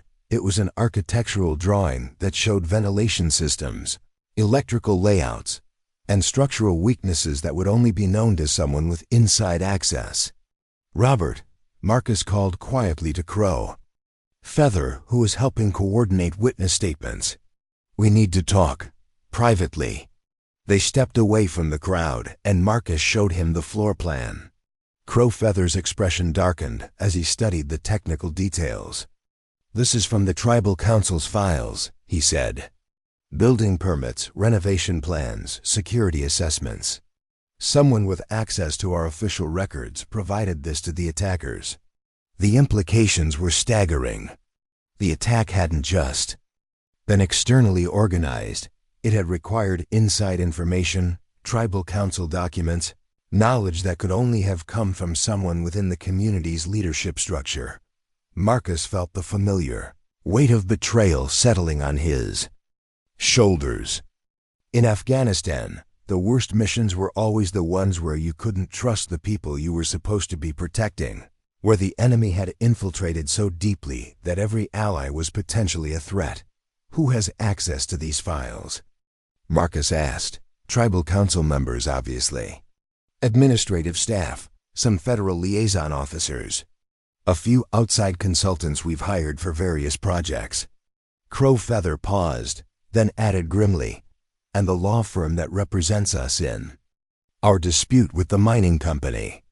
Marcus studied the floor plan more carefully, noting specific markings that suggested someone had highlighted optimal entry points, security camera positions, and escape routes.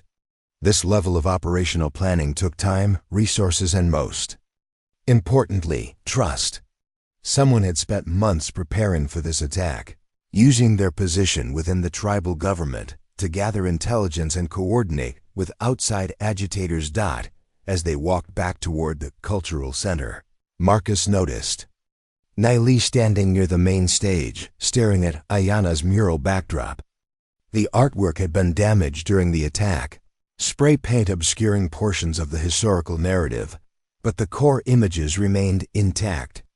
"They tried to erase our story," Naili said quietly as Marcus approached.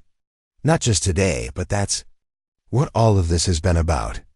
Making us afraid to tell the truth about our history, our culture, our right to exist as sovereign people." Marcus nodded, understanding finally clicking into place. The harassment, the surveillance, the systematic targeting of the 12 women. It had never been about stopping individual activities. It had been about silencing an entire community's voice, about creating so much fear and chaos that the work of cultural preservation would grind to a halt. "But they failed," Ayana said, emerging from the community center with the other women. Despite the paint stains on her clothes and the exhaustion in her eyes, she carried herself with renewed determination. "We're still here. Our stories are still being told. And now the whole world knows what we're up against." She was right. The attack had backfired in ways Hutchins and his allies probably hadn't anticipated. News crews were already arriving to cover the violence, but instead of portraying the tribal community as chaotic and ungovernable, they were finding a story of resilience, community solidarity, and cultural preservation under fire. Winona had given an impromptu interview to a regional television station, explaining how her traditional medicine research was being targeted by people who saw indigenous knowledge as a threat to pharmaceutical profits. Kaya had sung a traditional song for the cameras, her young voice carrying across the festival grounds like a declaration that no amount of violence could silence her people's music. The 12 women who had been terrorized for months were transforming themselves into symbols of resistance, using the media attention generated by the attack to amplify their message rather than retreat into silence. But Marcus knew the real battle was just beginning.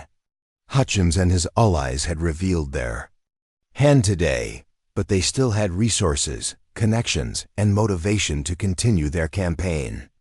The inside information that had enabled today's attack suggested corruption that went deep into the tribal government structure.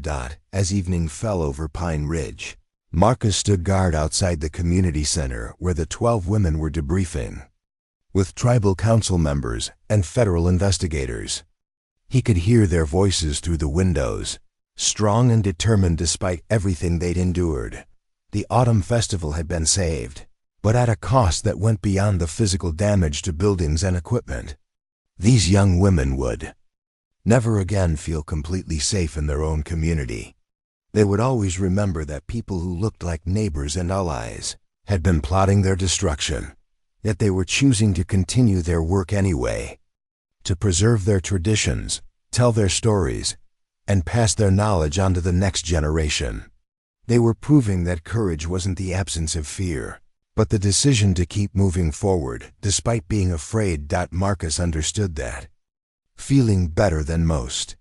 Every day since Afghanistan had been a choice between surrendering to fear and trauma, or finding some way to keep serving something larger than himself.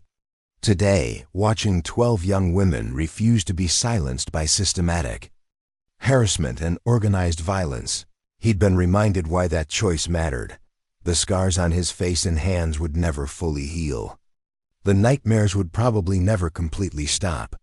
But he'd found his purpose again in protecting people who deserved protection, in standing between predators and prey, in proving that some things were still worth fighting for.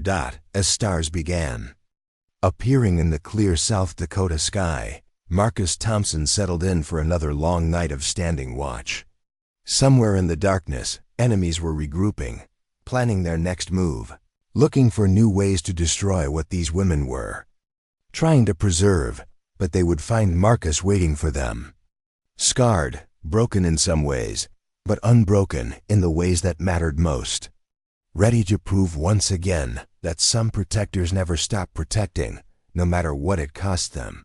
The 12 maidens were safe, their culture would survive. And Marcus Thompson had finally found his way home. The investigation that followed revealed a conspiracy more extensive than anyone had imagined. Within 48 hours of the attack, FBI agents specializing in domestic terrorism had descended on Pine Ridge, their presence signaling that this case had escalated far beyond local law enforcement capabilities. Marcus found himself in the unusual position of being both a witness and a consultant, his military intelligence background making him valuable to investigators trying to understand the operational sophistication of the attack. He spent hours in sterile conference rooms, walking federal agents through the tactical details of what had unfolded during the festival. This wasn't militia weekend warriors playing soldier. Special Agent Lisa Santos explained to the gathered tribal council members on Monday morning. We're looking at a coordinated campaign involving multiple organizations, substantial funding, and access to classified government documents. The evidence room at the FBI field office looked like the aftermath of a major counterintelligence operation. Computers seized from Kowalski's security company contained detailed surveillance files on not just the 12 women, but dozens of tribal leaders across the region. Financial records showed payments from mining companies, real estate developers, and political action committees that had been funneling money through shell corporations to avoid detection. Most disturbing of all were the communications intercepts that revealed the true scope of the conspiracy. The attack on the cultural center hadn't been an isolated incident, but part of a coordinated campaign targeting indigenous communities across multiple states. Similar harassment campaigns were underway against tribal activists in Montana, Wyoming, and Colorado, all involving the same core group of organizers and financial backers. They call it the Heritage Preservation Initiative, Agent Santos explained, displaying intercepted emails on a projection screen. But the heritage they're trying to preserve is a mythology of American expansion that requires erasing the actual experiences of indigenous peoples. Marcus studied the communications with the analytical eye he'd once applied to enemy intelligence in Afghanistan. The language was carefully coded, designed to sound patriotic and reasonable to casual observers, while communicating clear instructions for harassment, intimidation, and violence to those who understood the real message.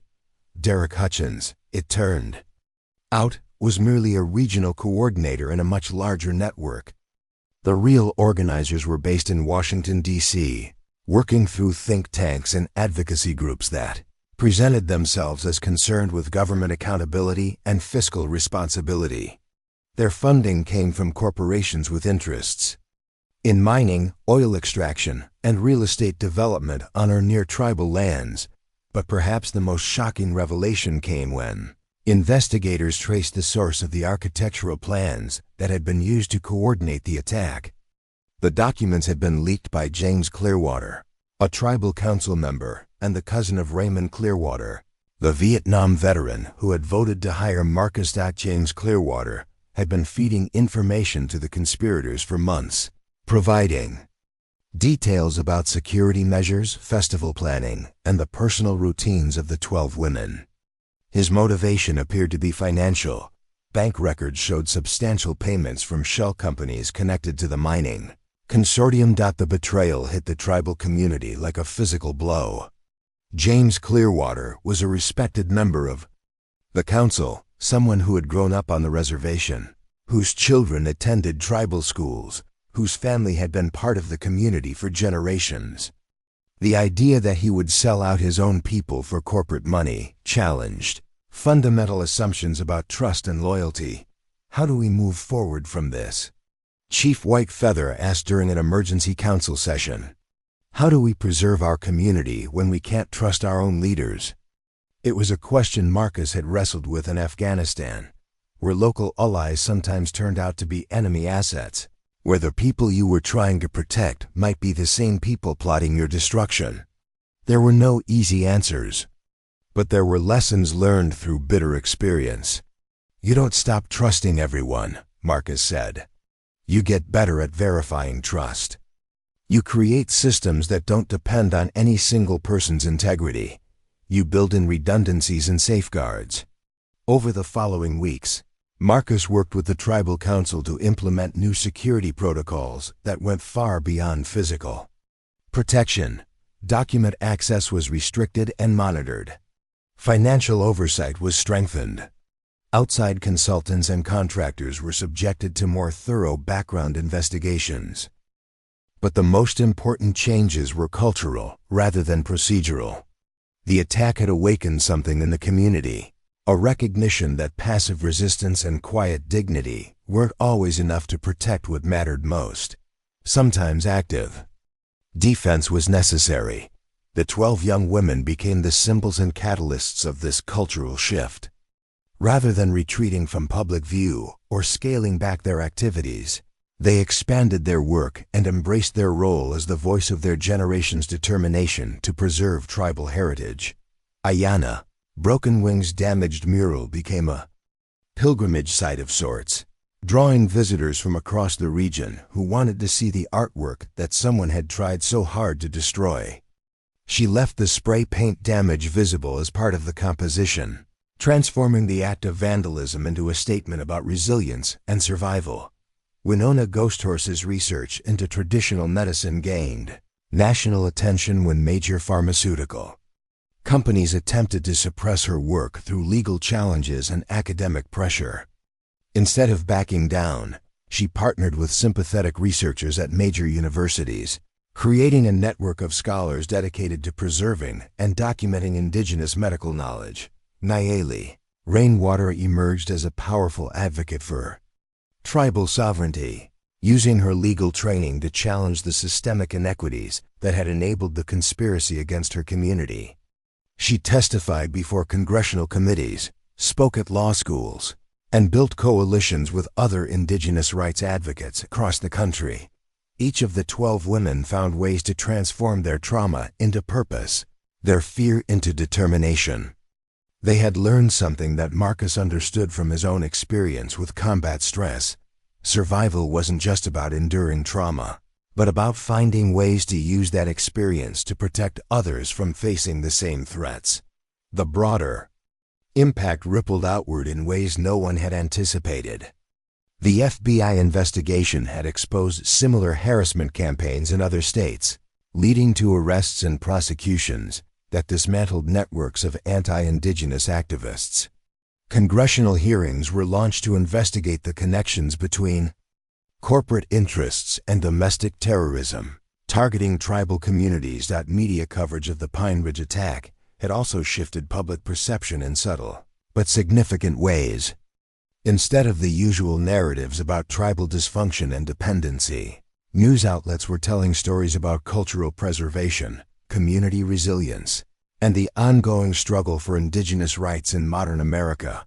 Marcus found himself reluctantly in the spotlight as well, featured in magazine articles and television interviews as an example of how veterans could find purpose by protecting vulnerable communities. He deflected most of the attention, preferring to focus media coverage on the women he was protecting rather than himself. But privately, he understood that his own healing had accelerated dramatically since arriving at Pine Ridge. The nightmares hadn't disappeared, but they came less frequently.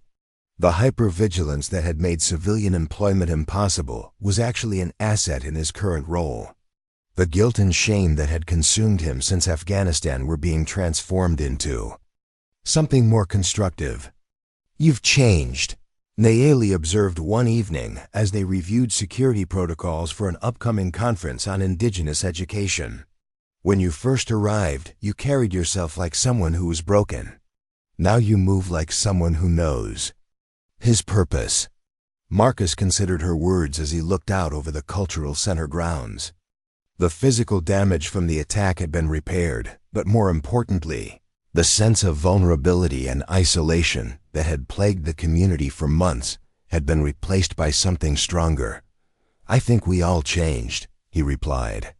"The attack was supposed to break us, make us afraid to continue our work.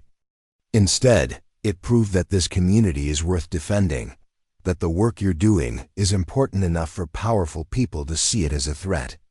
The autumn evening was peaceful, with the first hints of winter beginning to touch the prairie grass.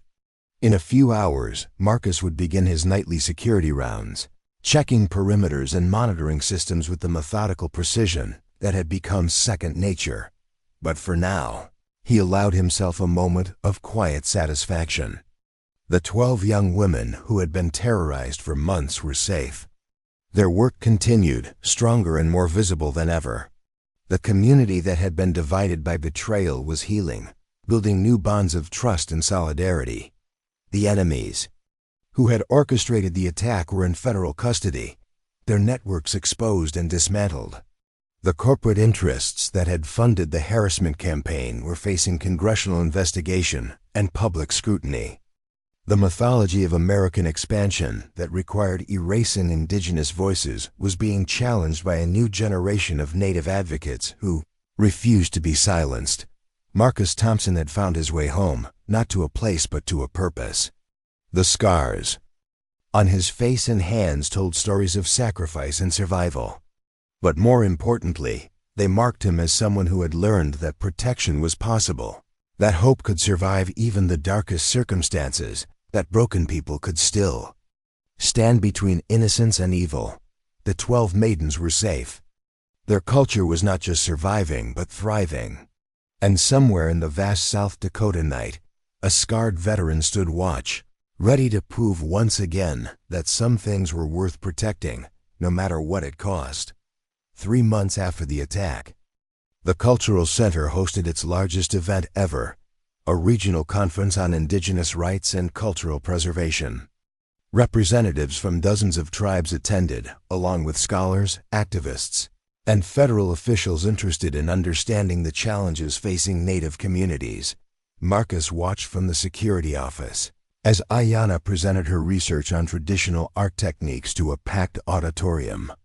Winona led a workshop on traditional medicine that drew participants from across the academic and medical communities. Nayeli moderated a panel discussion on sovereignty and self-determination that would be broadcast on National Public Radio. All 12 women had become more than they'd ever imagined when they first started working at the Cultural Center. They were teachers, advocates, symbols of resilience who carried their people's heritage into an uncertain future with courage and determination. The death threats had stopped. The surveillance had ended. The organized harassment campaign had been dismantled. But more importantly, the community had learned that it could defend itself, that it didn't have to passively endure. Attempts to destroy its culture and values. Marcus keyed his radio for the evening security check-in. All stations report status.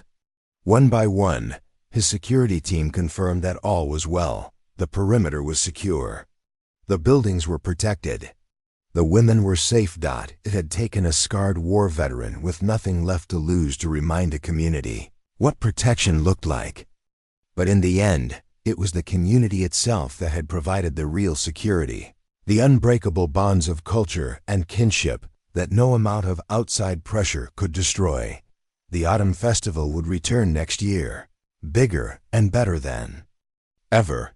The traditional songs would be sung, the ancient stories told, the sacred dances performed, and 12 young women would continue their work of preservation and hope, protected not just by sophisticated security systems and federal investigations, but by the knowledge that their community would never again allow them to face their enemies alone. Marcus Thompson had finally found his place in the world, not as a broken veteran carrying guilt and shame, but as a guardian standing between what was precious and what threatened to destroy it. The war in Afghanistan was over, but the mission of protection continued. And for the first time since Rodriguez and Patterson had died in that distant village, Marcus understood that their sacrifice had meaning, that the skills they'd died for were still needed, still valuable, still capable of saving lives that mattered. But the resolution brought unexpected complications that tested the community's newfound solidarity in ways no one had anticipated. The media attention, while largely positive, also attracted unwanted scrutiny from federal agencies and corporate interests, who saw the Pine Ridge success as a threat to their broader agenda. Within 6 weeks of the arrests, the Department of Interior announced a comprehensive review of tribal cultural preservation programs, ostensibly to ensure proper oversight of federal funding. The review team arrived with briefcases full of regulations and requirements that would effectively bureaucratize the spontaneous, community-driven work that had made the cultural center so effective. They're trying to accomplish through paperwork what they couldn't achieve through violence, Nayeli observed during a tense meeting with federal reviewers. Regulate us into irrelevance, tie us up in red tape until we can't function effectively. Marcus recognized the strategy from his military experience. When direct confrontation failed, bureaucratic warfare often proved more effective at achieving strategic objectives. The attack had failed to shut down the cultural center, but federal regulations might succeed where terrorism had not. The 12 women found themselves spending increasing amounts of time filling out compliance reports, attending mandatory training sessions, and documenting their activities in ways that felt more like surveillance than oversight. The spontaneous creativity that had driven their work was being systematically replaced by procedural requirements that drained energy and enthusiasm. Ayana's art classes were suspended for 3 weeks, while federal inspectors evaluated whether her traditional techniques met contemporary safety standards.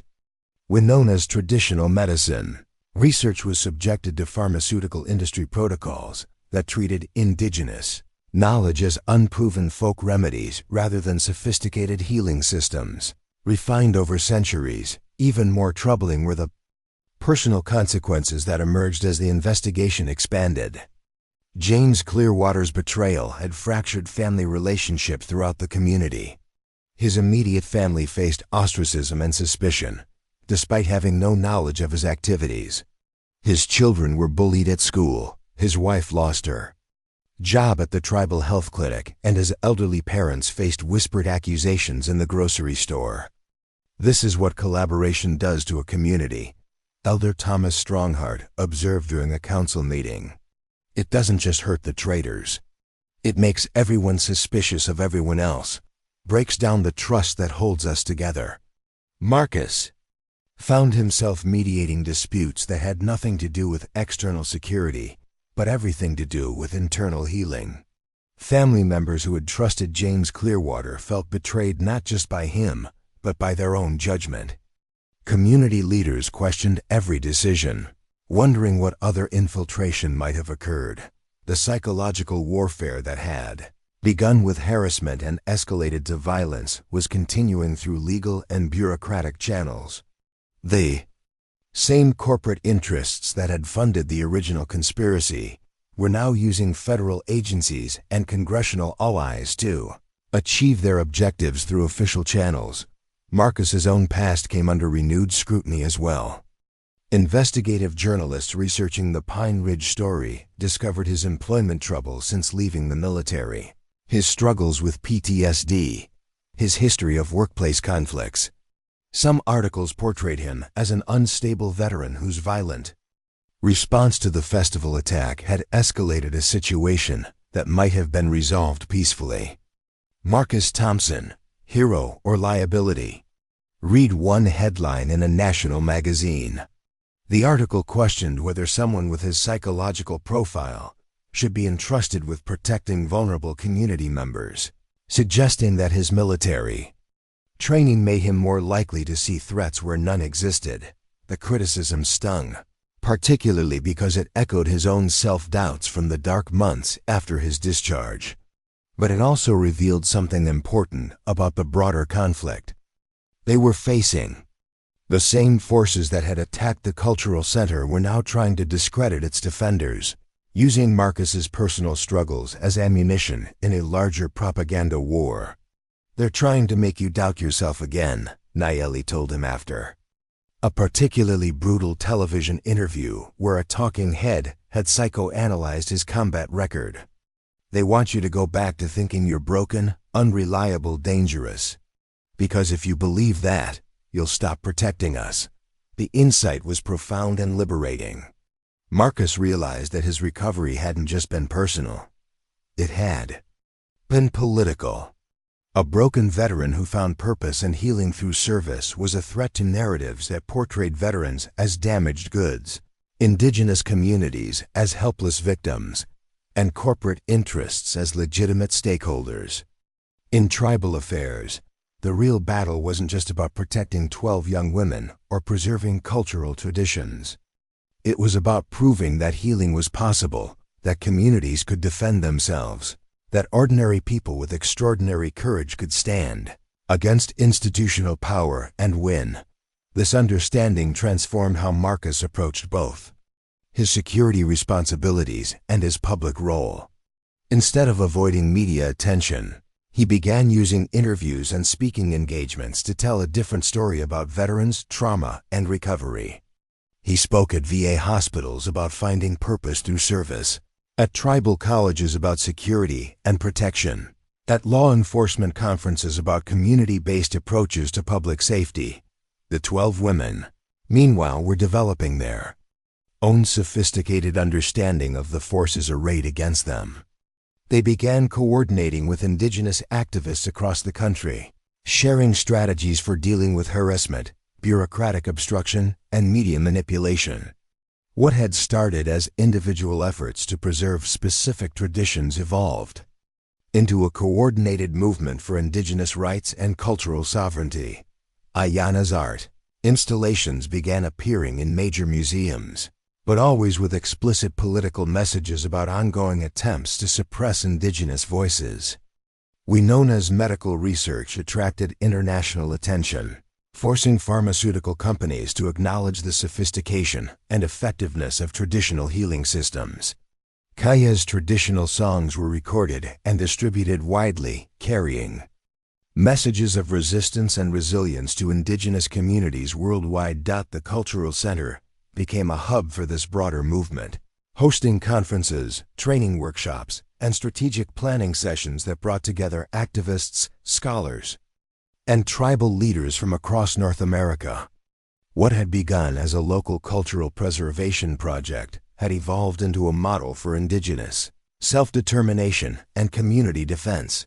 Federal agencies that had arrived to impose bureaucratic control found themselves dealing with a sophisticated network of legal advocates, media specialists, and political organizers who understood how to navigate complex regulatory systems while maintaining their core mission.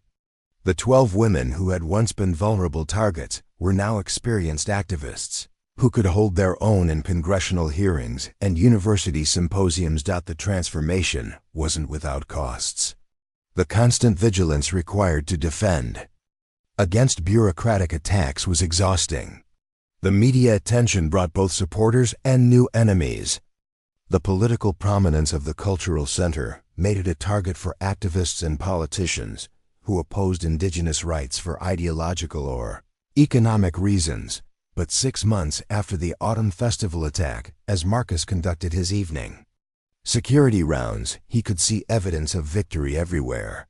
The cultural center's programs had not just survived, but expanded.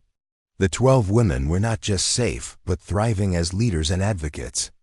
The community had not just healed from betrayal, but strengthened its bonds through shared struggle. Most importantly, the broader movement for indigenous rights had gained momentum and visibility that would have been impossible without the courage demonstrated during those crucial moments when everything hung in the balance. The attack had failed not just tactically, but strategically. Energizing rather than intimidating the people, it was designed to silence. Marcus paused at the memorial garden that had been planted where the dead hawk was found.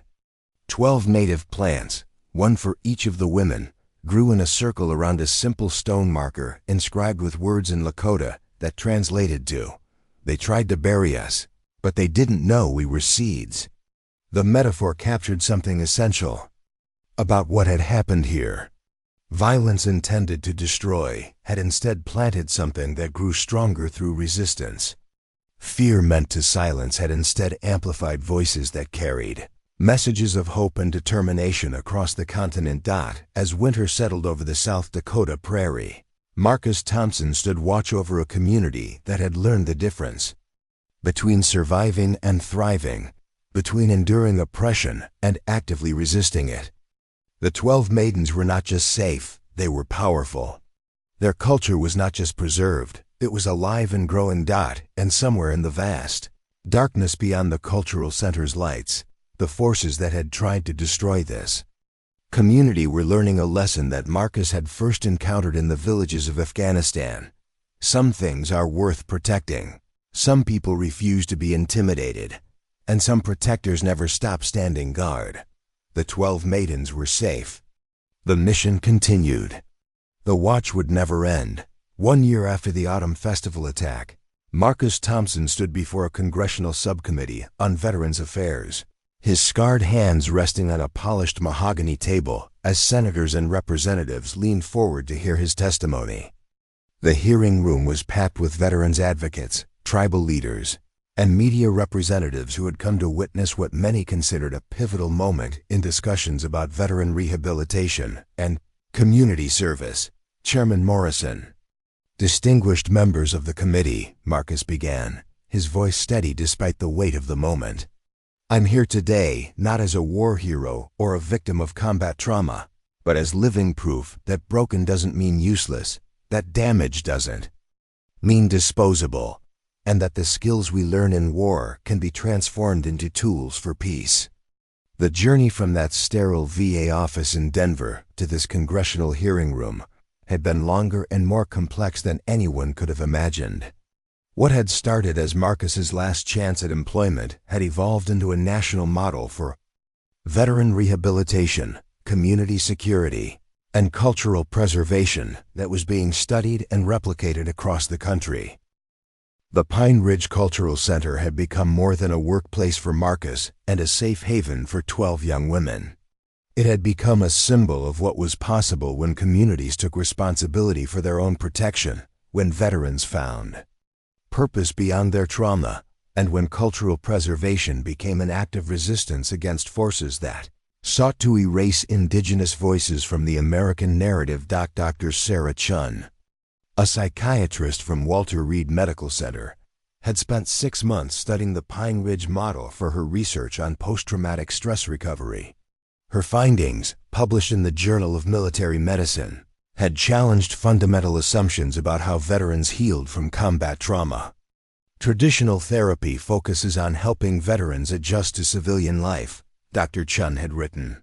But what we saw at Pine Ridge suggests that some veterans heal more effectively when they're able to continue serving in roles that utilize their military skills while protecting communities that genuinely need their expertise.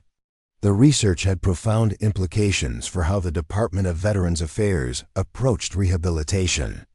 Instead of trying to help veterans forget their military experience, programs inspired by the Pine Ridge model encouraged veterans to transform their combat skills into community protection capabilities. Marcus had become an unlikely spokesman for this approach, speaking at VA hospitals and veteran organizations across the country. But he always insisted that the real heroes of the story were the 12 women whose courage and determination had created the conditions for healing to occur. Nayeli Rainwater is now a federal prosecutor specializing in crimes against indigenous communities. Marcus told the Congressional Committee. Ayanna Brokenwing's artwork hangs in the Smithsonian Museum of the American Indian. Winona Ghosthorse's research has been incorporated into medical school curricula at 7 major universities. He paused, looking directly at the committee members. These women didn't need me to rescue them. They needed someone who understood that some things are worth protecting, who had the skills to stand between them and the forces trying to silence them, and who was willing to learn from them about resilience, community, and the difference between surviving and thriving. The Pine Ridge model had been adapted for use in dozens of communities across the United States. Veterans were being paired with schools facing violence, community centers dealing with gang activity, houses of worship threatened by hate crimes, and historical sites targeted by vandalism. The program had achieved remarkable success rates, both in terms of veteran rehabilitation and community protection. But perhaps more importantly, it had begun to change how America thought about both veterans and the communities they served.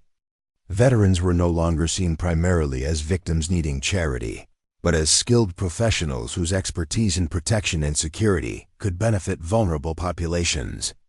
Communities were no longer passive recipients of federal assistance, but active participants in their own defense and preservation.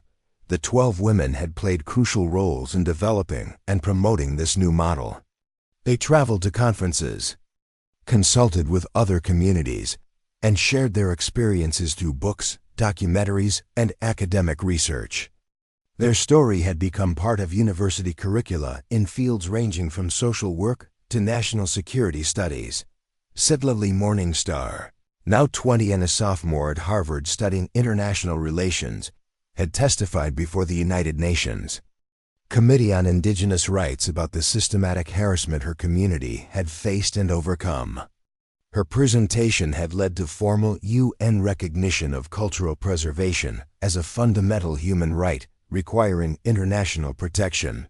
Kaya, Blue Eagle had become the youngest person ever to receive the National Heritage Fellowship from the National Endowment for the Arts, recognition for her work in preserving and revitalizing traditional Lakota songs and stories. Her performances at major cultural venues across the country drew audiences who had never been exposed to indigenous traditions, building bridges between communities that had historically viewed each other with suspicion or indifference. The ripple effects extended far beyond individual achievements. The successful defense of the Pine Ridge Cultural Center had inspired indigenous communities across North America to take more proactive approaches to protecting their cultural heritage. Traditional knowledge that had been carefully guarded within families and communities was being documented, shared, and celebrated as part of humanity's collective wisdom. Museums that had historically collected indigenous artifacts without community consent were being forced to reconsider their practices. Academic institutions were developing new protocols for researching indigenous communities that emphasized collaboration rather than extraction. Even pharmaceutical companies were beginning to acknowledge indigenous communities as partners rather than sources of raw material for drug development. Marcus found himself at the center of these changes, serving on advisory boards and consulting with organizations that were trying to understand how the Pine Ridge model could be applied to their own challenges. But he remained grounded in the daily work of protection, still conducting security rounds, still training community members in basic safety protocols, still standing watch over a place that had become sacred to him. The physical scars on his face and hands remained unchanged, permanent reminders of that terrible day in Afghanistan when Rodriguez and Patterson had died protecting a village full of strangers. But the meaning of those scars had been transformed. They were no longer symbols of failure and loss, but evidence of his willingness to pay the price for protection, proof that he understood the cost of standing between innocence and evil. Nightmares still came occasionally, but they were different now. Instead of replaying scenes of death and destruction, they often featured the 12 women he'd sworn to protect, showing them in danger while he was unable to reach them. These dreams left him tired but determined rather than despairing, reminding him that his purpose was about preventing future tragedies rather than erasing past ones. The most important lesson we learned at Pine Ridge, Marcus told a gathering of social workers and community organizers in Chicago, is that healing happens in community. Not in isolation, not through individual therapy alone, but through connecting people who need protection with people who have the skills to provide it. He gestured to Nayeli, who was co-presenting with him at the conference. Ms. Rainwater and her colleagues taught me that protection isn't just about stopping bad things from happening. It's about creating conditions where good things can flourish. Art, music, traditional knowledge, cultural practices that have survived. Genocide and forced assimilation. These things need active protection if they're going to survive and thrive. The audience included veterans, social workers, tribal leaders, and community organizers from across the Midwest. They had come to learn about the Pine Ridge model, but Marcus suspected many would leave with a deeper understanding of how individual healing and community protection were interconnected processes that required both professional skills and personal commitment. After the presentation, a young veteran approached Marcus with questions that sounded familiar. Recently discharged from the Army, struggling with civilian employment, dealing with nightmares and hypervigilance that made normal life feel impossible. The conversation reminded Marcus of his own dark period after leaving the military, the sense of purposelessness and disconnection that had nearly destroyed him. The hardest part, the young veteran said, is feeling like all my training, all my experience, everything I learned about protecting people, none of it matters anymore. Like society wants me to forget I was ever a soldier and just blend into some civilian life that feels meaningless. Marcus understood the feeling completely. What if I told you that's not true? What if there are communities right now that need exactly the skills you have? People who would see your training as a gift rather than a liability. He handed the veteran a business card for the Pine Ridge Veterans Assistance Program, an organization that had grown out of his own experience to help connect former military personnel with communities that needed protection services. We're not the only place doing this kind of work anymore. There are programs in 37 states now, all based on the same principle. Your skills matter, your experience has value, and there are people who need what you have to offer. The conversation continued for 20 minutes, covering practical details about applications and training programs, but also touching on deeper questions about purpose, meaning, and the difference between serving in war and serving in peace. By the end, the young veteran was standing straighter, asking specific questions about how to get involved, rather than general questions about whether life was worth living. These interactions had become a regular part of Marcus's life, connecting with veterans who were struggling with the same sense of disconnection and purposelessness that had nearly consumed him. Each conversation was a reminder of how far he'd traveled from that desperate morning in the VA office when Janet Walsh had offered him one last chance. The flight back to South Dakota gave Marcus time to reflect on how profoundly his life had changed since that autumn day when he'd first arrived at Pine Ridge. The scared, broken veteran who had stumbled off the Greyhound bus had been transformed into someone who understood his purpose, valued his experience, and saw his scars as badges of honor rather than marks of shame. But the transformation hadn't been his alone. The 12 women had evolved from vulnerable targets into powerful advocates whose voices carried across the continent. The Pine Ridge Cultural Center had grown from a local community organization into a model for indigenous self-determination.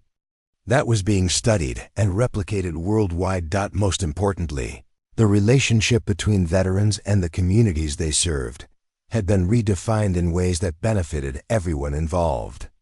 Veterans found purpose and healing through meaningful service. Communities gained access to professional protection services that respected their values and supported their goals. And society as a whole began to understand that the skills developed in military service could be assets rather than liabilities in civilian life. As the plane descended toward the small airport that served the Pine Ridge area, Marcus could see the cultural center's buildings in the distance, their lights glowing like beacons against the vast darkness of the South Dakota prairie. Somewhere in those buildings, 12 women were continuing the work of cultural preservation that had nearly cost them their lives. Their determination to preserve and share their heritage had created the conditions for Marcus's own healing, proving that protection was always a reciprocal relationship. The scarred war veteran who had been given one last chance had discovered that sometimes the people you're protecting are also protecting you. The young women who had sought his protection had taught him that strength came not from hiding wounds, but from transforming them into wisdom, not from forgetting the past, but from using it to build a better future. Marcus Thompson was coming home to a place where his scars told stories of courage rather than failure, where his skills were valued rather than feared, where his purpose was clear and his mission continued every day. The 12 maidens were safe, their culture was thriving, and their protector had finally found the peace that comes from knowing that some things are always worth defending. In the end, it had never been about saving them or being saved by them. It had been about discovering that healing happens in community, that protection flows both ways, and that sometimes the greatest victories come not from defeating enemies, but from transforming them and yourself into something better than anyone thought possible. The watch continued, but now it was shared by a community that understood the difference between surviving and flourishing, between existing and truly living. And in that understanding lay the seeds of hope that would continue growing long after the current generation had passed the responsibility to those who would come after. Some stories end with victory. Some end with healing. The best ones end with the promise that both are possible, that ordinary people can do extraordinary things when they find their purpose, and that the most important battles are often fought not with weapons, but with courage, compassion, and an unshakable commitment to protecting what matters most. Marcus Thompson had found his way home. The 12 maidens had found their voices, and together they had proven that some things, culture, community, hope itself, are worth any sacrifice required to preserve them for future generations who would need their light in whatever darkness lay ahead. Up next, you've got 2 more standout stories right on your screen. If this one hits the mark, you won't want to pass these up. Just click and check them out. And don't forget to subscribe and turn on the notification bell so you don't miss any upload from us.